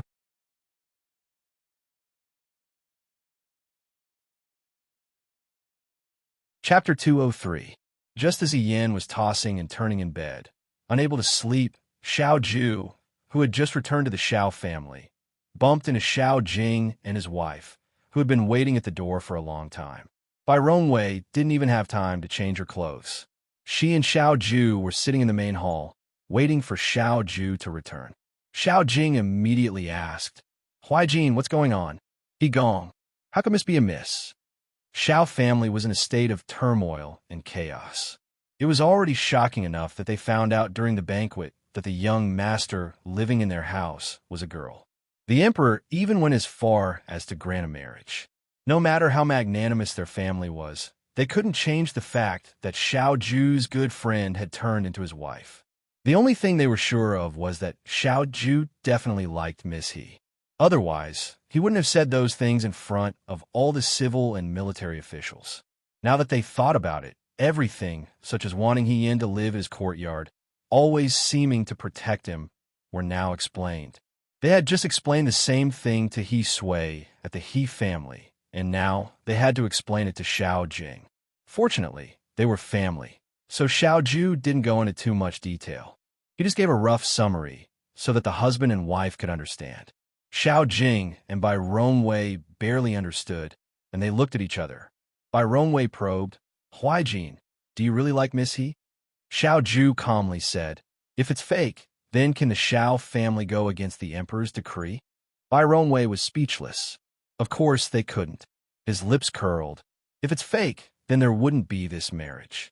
Xiao Ju seemed to be indifferent to the affairs of the imperial court, but that did not mean that she did not have any connections. He was the one who pushed for this marriage to achieve his goal. If he didn't like He-Yen, he didn't have to do this. Even if Emperor Wenxian had the intention, he could have done something to ruin the marriage. But Bai Rongwei grumbled, you child, it's fine if you're happy, but how could you just bring the girl home? Although there's nothing going on between me and your big brother, if outsiders find out, it's hard to avoid gossiping and damaging Missy's reputation. Previously, her identity was unknown, so it was not appropriate to bring her home. If we brought her home, no one would know. Xiao Ju said, this will not happen again in the future. Only then did the couple heave a sigh of relief. In the past, he had always been worried that with Xiao Ju's personality, he would not want to get married in this lifetime. Now that he finally knew that he liked girls, it was a good thing. But he was afraid that the young man's nature would be greedy for a moment of pleasure, and it would be over if he caused trouble. Now that they saw that he knew what he was doing, the couple was slightly relieved. Then where is Miss He from? Where does she live? Is there anyone else in her family? Bai Rongwei asked him. When the young master of the Lin family left, he mentioned that Miss He's father was a military officer. Since we are already in-laws, and her parents are no longer here, your big brother and I should pay a visit. We can't let people think that we don't understand etiquette. That's right. Xiao Jing also said, we should go and discuss the details of the marriage with Master He. We also need to prepare your betrothal gifts. This marriage decree came suddenly, so the family didn't prepare anything. These years, the emperor had bestowed many gifts, but Xiao Ju himself was too lazy to take care of it. Bai Rongwei had carefully stored it in the storeroom for him. Originally, he thought that would be 3 to 5 years before he could use it, but he didn't expect the surprise to come so suddenly.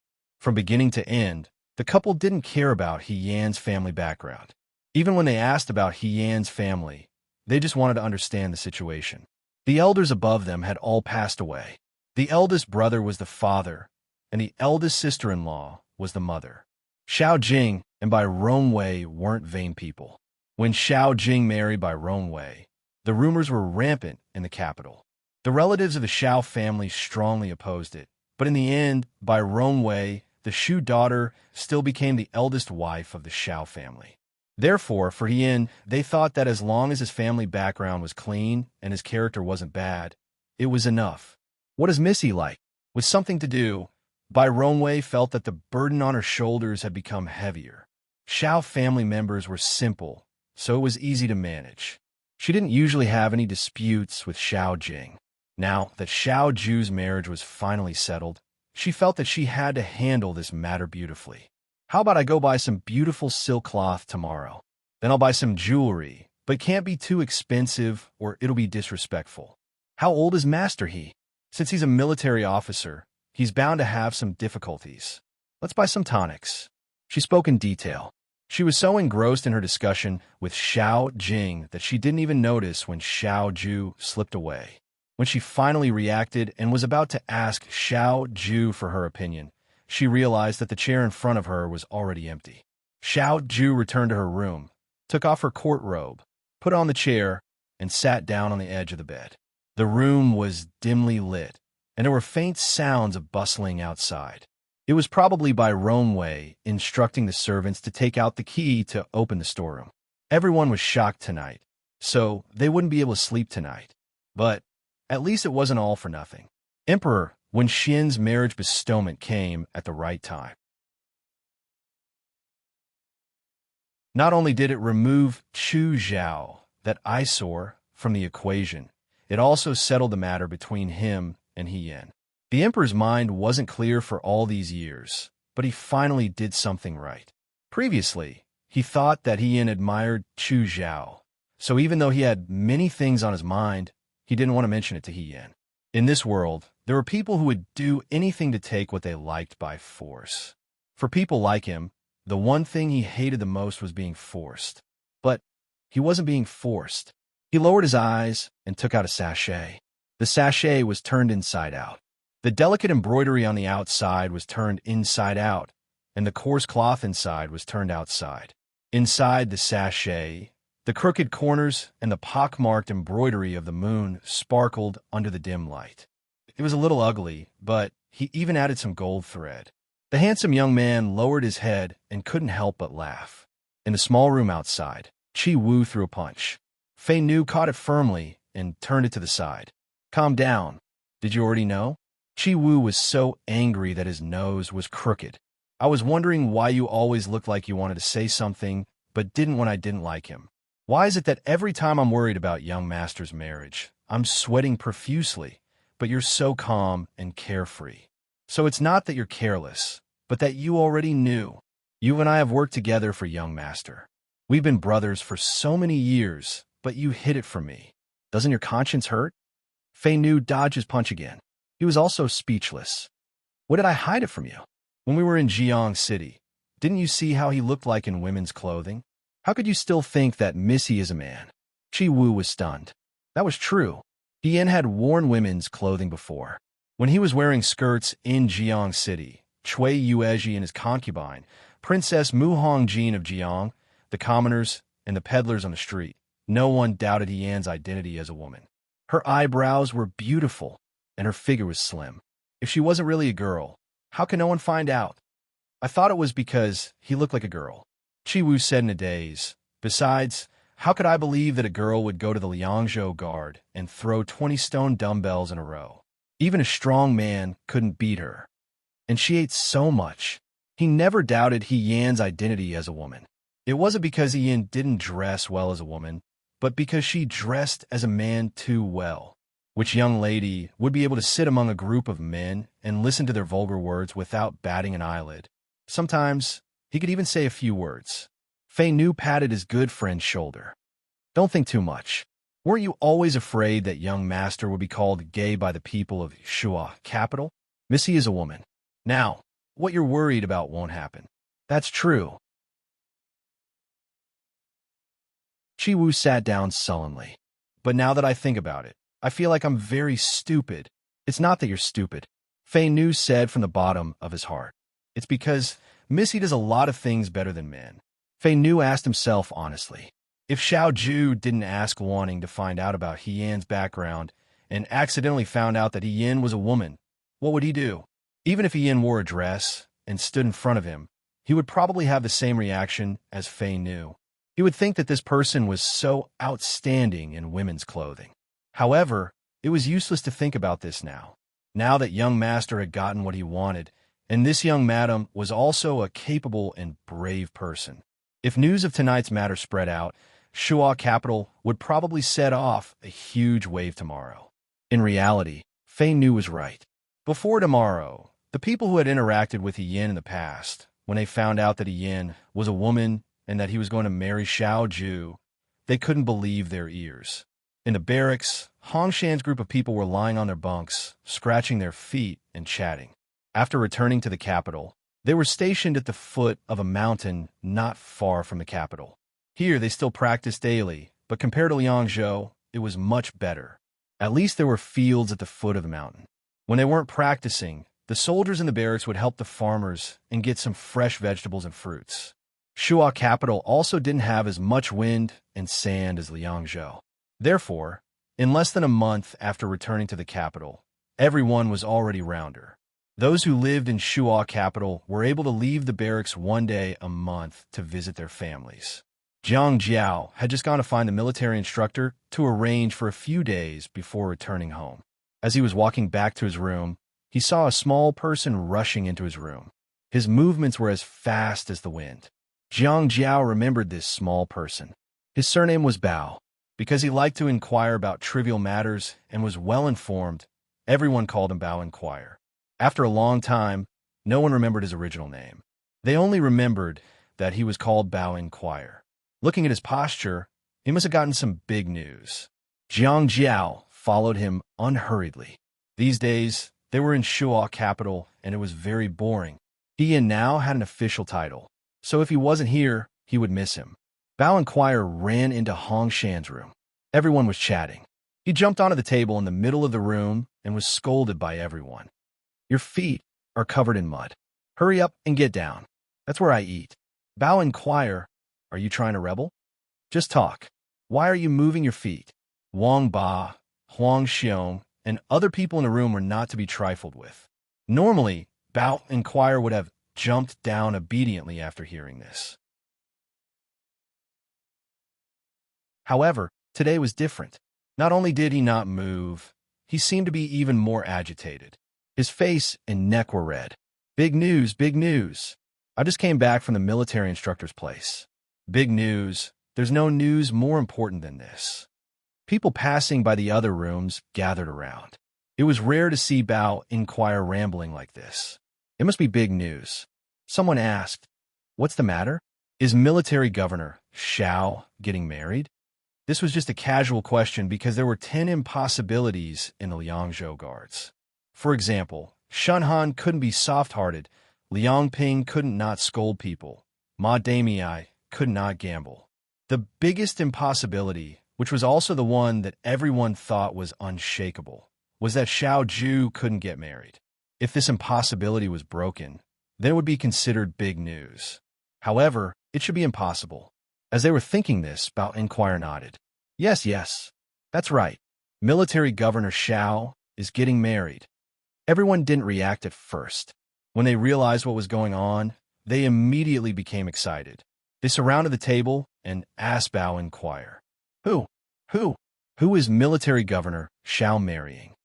Are you sure it's Military Governor Xiao who's getting married and not someone else? Bao inquire, is your information accurate or not? Why do I feel like it's not reliable? Does military governor Shout look like someone who would get married? I think it's fake. Let's disperse. Don't fall for it. Bao inquire was furious when he heard this. The veins on his neck bulged. He clenched his fists and stomped his feet. Why would I lie? I heard everything clearly. The military instructors were all scared. His Majesty personally bestowed the marriage. When the words bestowed the marriage came out, half of the people inside and outside the room believed it. Military Governor Shout couldn't possibly take the initiative to get married. However, bestowing the marriage was something that His Majesty had given. How could he go against His Majesty's orders? Now that he said it, it wasn't impossible. Xiaomai asked, is it really a bestowed marriage? Then His Majesty bestowed the marriage to Military Governor Xiao. Which family's young miss is it? A person outside was leaning against the window and listening. When he heard this, he answered without thinking, of course it's young Miss Shun from Censor Shun's residence. Shen Muxue had stayed in the Liang Province Guards for so long and helped many wounded soldiers. This young miss didn't despise them and even gave them medicine. The soldiers all liked her very much and spoke up for her. Yes, young Miss Shun and the commander-in-chief are a match made in heaven. They're a golden couple, a talented man and a beautiful woman. They should be the most compatible couple in the way. Bao inquires answer disappointed them. No, it's not Dr. Shun. Everyone looked at each other. It's actually not Shen Muxue. Young Miss Shun was such a kind-hearted deity. Even she couldn't become Xiao Ju's wife. Which family's young miss was bestowed the marriage by His Majesty? If it's not Dr. Shun, then who is it? Bao inquire. It's He Yin. When the two words He Yin came out, the inside and outside of the room quieted down a bit. Wang Ba, who had been lazily dozing off, sat up. Jiang Jiao had just entered the room and heard this sentence. He thought there was something wrong with his ears. Which He Yin? Shi Tu was the most composed and asked, it's He Yin from our Liang Province Guards. Someone laughed. Bao inquire, are you drunk? You're faking His Majesty's edict. If you're not careful, you'll be sued. He Yin is a man. How could His Majesty bestow a marriage to two men? Are you crazy? Or is this He Yin with the same name? At this time, Bao inquire wasn't in a rush. He knew that his words would explode among the recruits of the Liang Province Guards. No, even among the soldiers of the Southern Prefecture. Who told him to have good ears and be the first to hear such big news? Who says His Majesty can't bestow a marriage to two men? His gaze swept over everyone in the room. Only when he took in everyone's expressions did he say unhurriedly, besides, He Yin is a woman.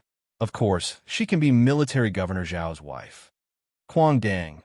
Liang Ping's foot slipped and he fell flat on his face. However, he wasn't in a hurry to grimace in pain. Instead, he looked toward Shan Han, his gaze filled with doubt. What did you say? He Yin is a woman, Shan Han said with a cold expression.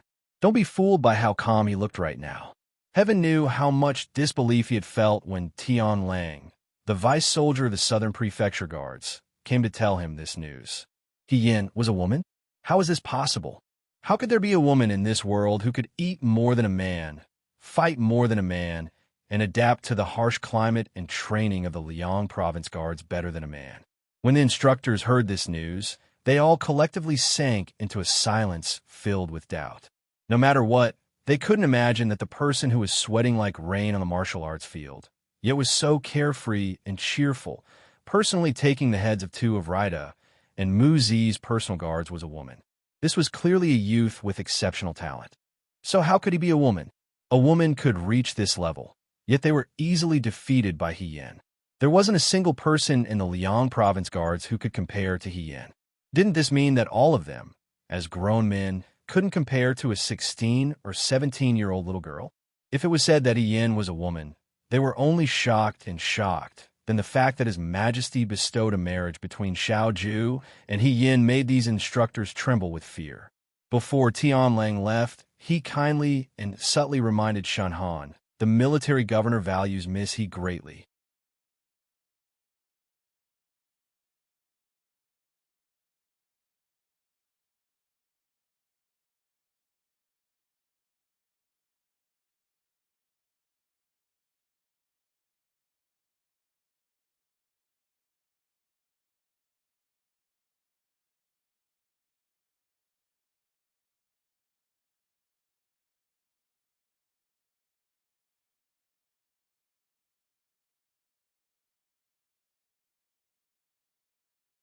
Is that okay?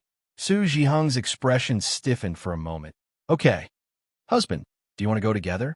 He Xining asked. I won't be going, Su Zhiheng replied. I'm very busy these few days, so I might not be able to accompany you up the mountain. When He Xining heard this, she didn't get angry. She just smiled and said, It's okay. Then I'll count your share and pray to the Bodhisattva. Husband is busy with important matters of the country, so the Bodhisattva won't blame you. She was very obedient and considerate. She was also very good at saying things that flattered people. She was a smart woman, but also very stupid. This was what Su Zhiheng liked about her. Compared to He Yin, it was much easier to put on an act in front of He Xining. His heart gradually relaxed. The fear he felt when he heard that familiar name at tonight's celebration banquet was also washed away by the two of them. He Yin was already dead. The dead wouldn't come back. Then the living person was just pretending to be a ghost. Together with Ru Fei, he would thoroughly investigate the background of the person who was pretending to be a ghost. The lantern emitted a dim light in the night. He didn't see the dark and gloomy expression of the woman beside him hidden in her obedient voice. He Xining felt that she had never really known this husband of hers. The Su Zhiheng she saw through the crack in the window just now was crazy, paranoid, anxious, and ruthless. It made her vaguely feel that the Su Zhiheng at that time was the real Su Zhiheng. She couldn't help but have doubts. Then, was this refined, considerate, and seemingly flawless man the real Su Zhiheng? Had her sister, He Yin, ever seen this side of Su Zhiheng? He Yin was so weak, and her body had always been weak. If Su Zhiheng accidentally revealed this side of him in front of He Yin, would her sister be scared out of her wits? But He Yin was already dead. She couldn't ask a dead person. He Xining suddenly felt that this seemingly gentle and beautiful Su family seemed to have many secrets that she didn't know. A terrifying thought surfaced in her mind. Did He Yin really accidentally drown to death?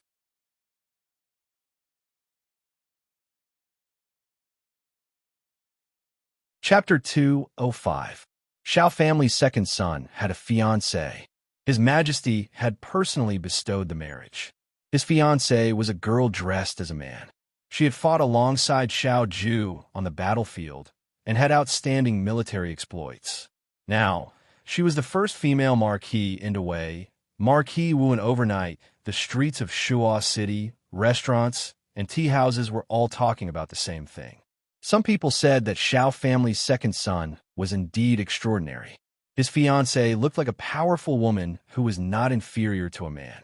Others said that he didn't want to marry the young miss of the Shun family and chose to marry an ordinary girl with no family background. Moreover, she was someone who didn't follow the rules and showed her face in public. No matter what outsiders said, the Shao family was still enveloped in joy. Early in the morning of the next day, Bai Rongwei and Shao Jing brought along the gifts they had prepared overnight. They grabbed Shao Ju and went to the He family. Without a doubt, it attracted a lot of attention from the neighbors. He Sui complained incessantly in his heart. This Shao family came too quickly. He didn't even have time to ask Qing Mei to go out and buy tea. Qing Mei was also helpless and could only pour a few cups of hot water. The whole family sat uneasily in the house and looked at the people across from them. He and I just practiced boxing in the backyard. The Shao family came in a hurry, and he didn't have time to change his clothes. Thus, after Shao Jing and the others sat down, they saw a young girl wearing work clothes. Her hair was tied up in a bun, and she walked over while wiping the sweat on her forehead. He and thought that Shao Ju came alone today. When he saw that Bai Rongwei and Shao Jing were also there, he didn't know what to do and looked at Shao Ju. Without waiting for Shao Ju to speak, Shao Jing opened her mouth and said, Master He, Miss He, it's impolite of us to come here today. Please don't take offense. It's okay, it's okay. He Sui smiled. He didn't sleep at all last night.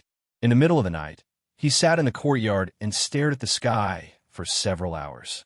He Yan's marriage came too suddenly, and he felt that it was unreal. Even if it was His Majesty who had granted the marriage, he was still not sure. Everyone in the world said that Shao Ju was a perfect match, but such a family was never from the same world as them. Last night, he had spent too little time with Shao Ju. He vaguely felt that this General Feng Yin didn't have the temper of a young master and was much better than Fan Sheng. He Sui had heard a little about Xiao Ju's family. Now, Xiao Ju didn't have any elders, only her brother and sister-in-law. Xiao Jing was a famous gentleman in the capital. He didn't know much about Bai Rongwei. However, he was always afraid that his daughter would be at a disadvantage if she married into another family. Moreover, he had been spoiled by him.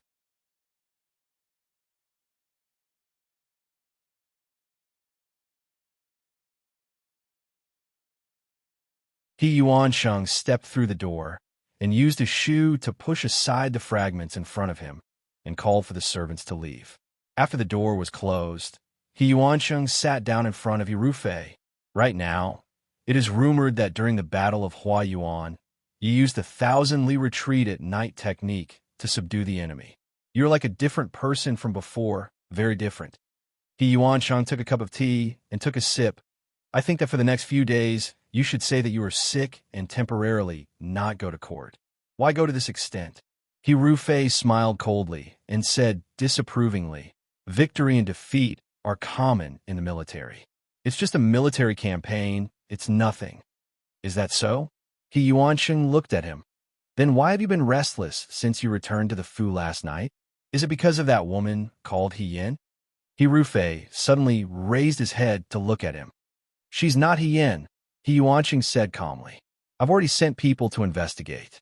She's just the daughter of a military officer at the city gates. In the past, she didn't have any connection with our family. I don't know what method she used to hook up with the Xiao Ju, and even made a marquee. She just appeared in the palace once. And you're scared to this extent? Don't forget, you're General Fei Hong. The speaker didn't mean it, but in the ears of those who paid attention, it was no different from sarcasm. He Rufei's eyes darkened, and he said, Of course I know it's a trick. But at this point, just as someone was wantonly announcing that I'm different from the past, this woman called He Yin appeared. What a coincidence! She's also a woman dressed as a man and got promoted. Father, don't you think it's too much of coincidence? What do you want to say? We couldn't find anything wrong with that woman called He Yan's identity. Based on her status as a woman, she wouldn't dare to scheme against the He family. Moreover, everyone who knew about the matter was silenced, except for the Su family. Su Zhiheng is as timid as a mouse and wouldn't take the initiative to speak. Father, that woman called He Yin is Xiao Huaijin's fiancée, and Xiao Huaijin was very protective of this woman last night in the palace. You're saying that this was all planned by Xiao Huaijin? He Yuansheng's brows furrowed. The He family and the Xiao family have no past grievances, so why would he do this? If he could, he didn't want to be enemies with Xiao Huaijin. Even the powerful Prime Minister Su couldn't do anything to Xiao Huaijin, much less that military governor Xiao. If he didn't agree with him, he could chop off the head of the son of a court official. What else wouldn't he do? When He Yin was studying at the Xianchang school, she was classmates with Xiao Ju. He Rufei's gaze was deep. Perhaps he already discovered the secret of He Yan's identity. Now that we've already sided with Prime Minister Su, Xiao Huaijin doesn't get along with Prime Minister Su, so he naturally wants to deal with our family.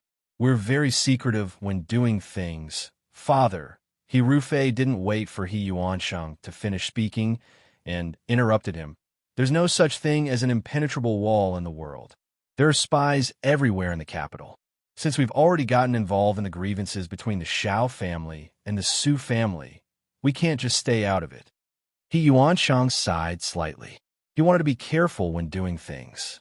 It would be best if he took all the benefits and let others bear all the risks.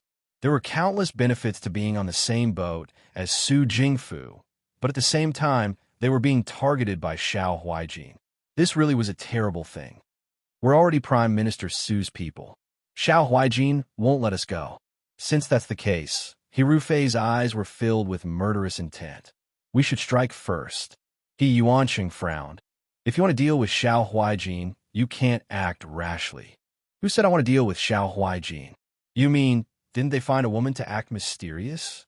He Rufei spoke slowly, his eyes flashing with endless malice. Let's start with that woman. He didn't expect that the appearance of the Xiao family would make He Sui start to have the idea of renovating the residence. He didn't think of changing to another residence. He Yin gave a portion of his previous silver to He Yuansheng, used a portion to bribe the Su family's Fu Wang, and kept some for himself for future use. In addition, although he was a marquis, he didn't have a residence or farmland bestowed by the emperor. He was also fined his salary for a year. Even if he became an official, he would be an official with clean hands. She originally wanted to go to the camp outside the city to see Wang Ba and the others. If the Hongshan people found out that she was a woman, she could imagine how shocked they would be. But she also felt that she hadn't thought of a suitable reason to go so rashly. It was better to wait a few more days. For now, she would go to Yuhua Temple on Mount Lianxue to pray to Buddha. Early the next morning, He got up and changed into a crab-shell green dress with hidden flowers. Although the He family wasn't rich, He Sui was still very willing to buy a dress for Lady He. It was just that in the past year, He Yin had grown a little taller. Although she was still slender, she was no longer as frail as before. She looked a lot more healthy. Qing Mei picked out a bit of her long hair and tied it behind her head, leaving the rest casually draped over her shoulders. He Yin looked at himself in the mirror and was still not used to it. Qing Mei smiled happily. Miss is still so beautiful. When you came back earlier, this servant almost didn't recognize you. He Yin thought in his heart, now I really don't recognize you.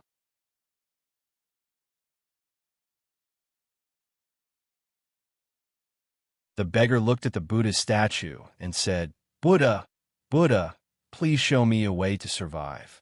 The old people in my family are starving to death. As a result, when he fell asleep in the temple, he had a dream. In the dream, Buddha told him to go home and dig a hole next to the well in the courtyard. He Yin deliberately looked at Xiao Ju's expression.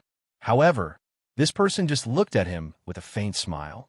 He was not in a hurry to continue, nor did he urge him to continue. It was as if he was listening to an irrelevant gossip. He Yin almost suspected that he had said something wrong. If Wang Ba was here, he would definitely ask anxiously, what happened after that? What happened after that? However, since the story had started, he naturally had to continue. After this person woke up, he still remembered what happened in the dream. When he went home, he carried a hoe and dug a hole next to the well at night.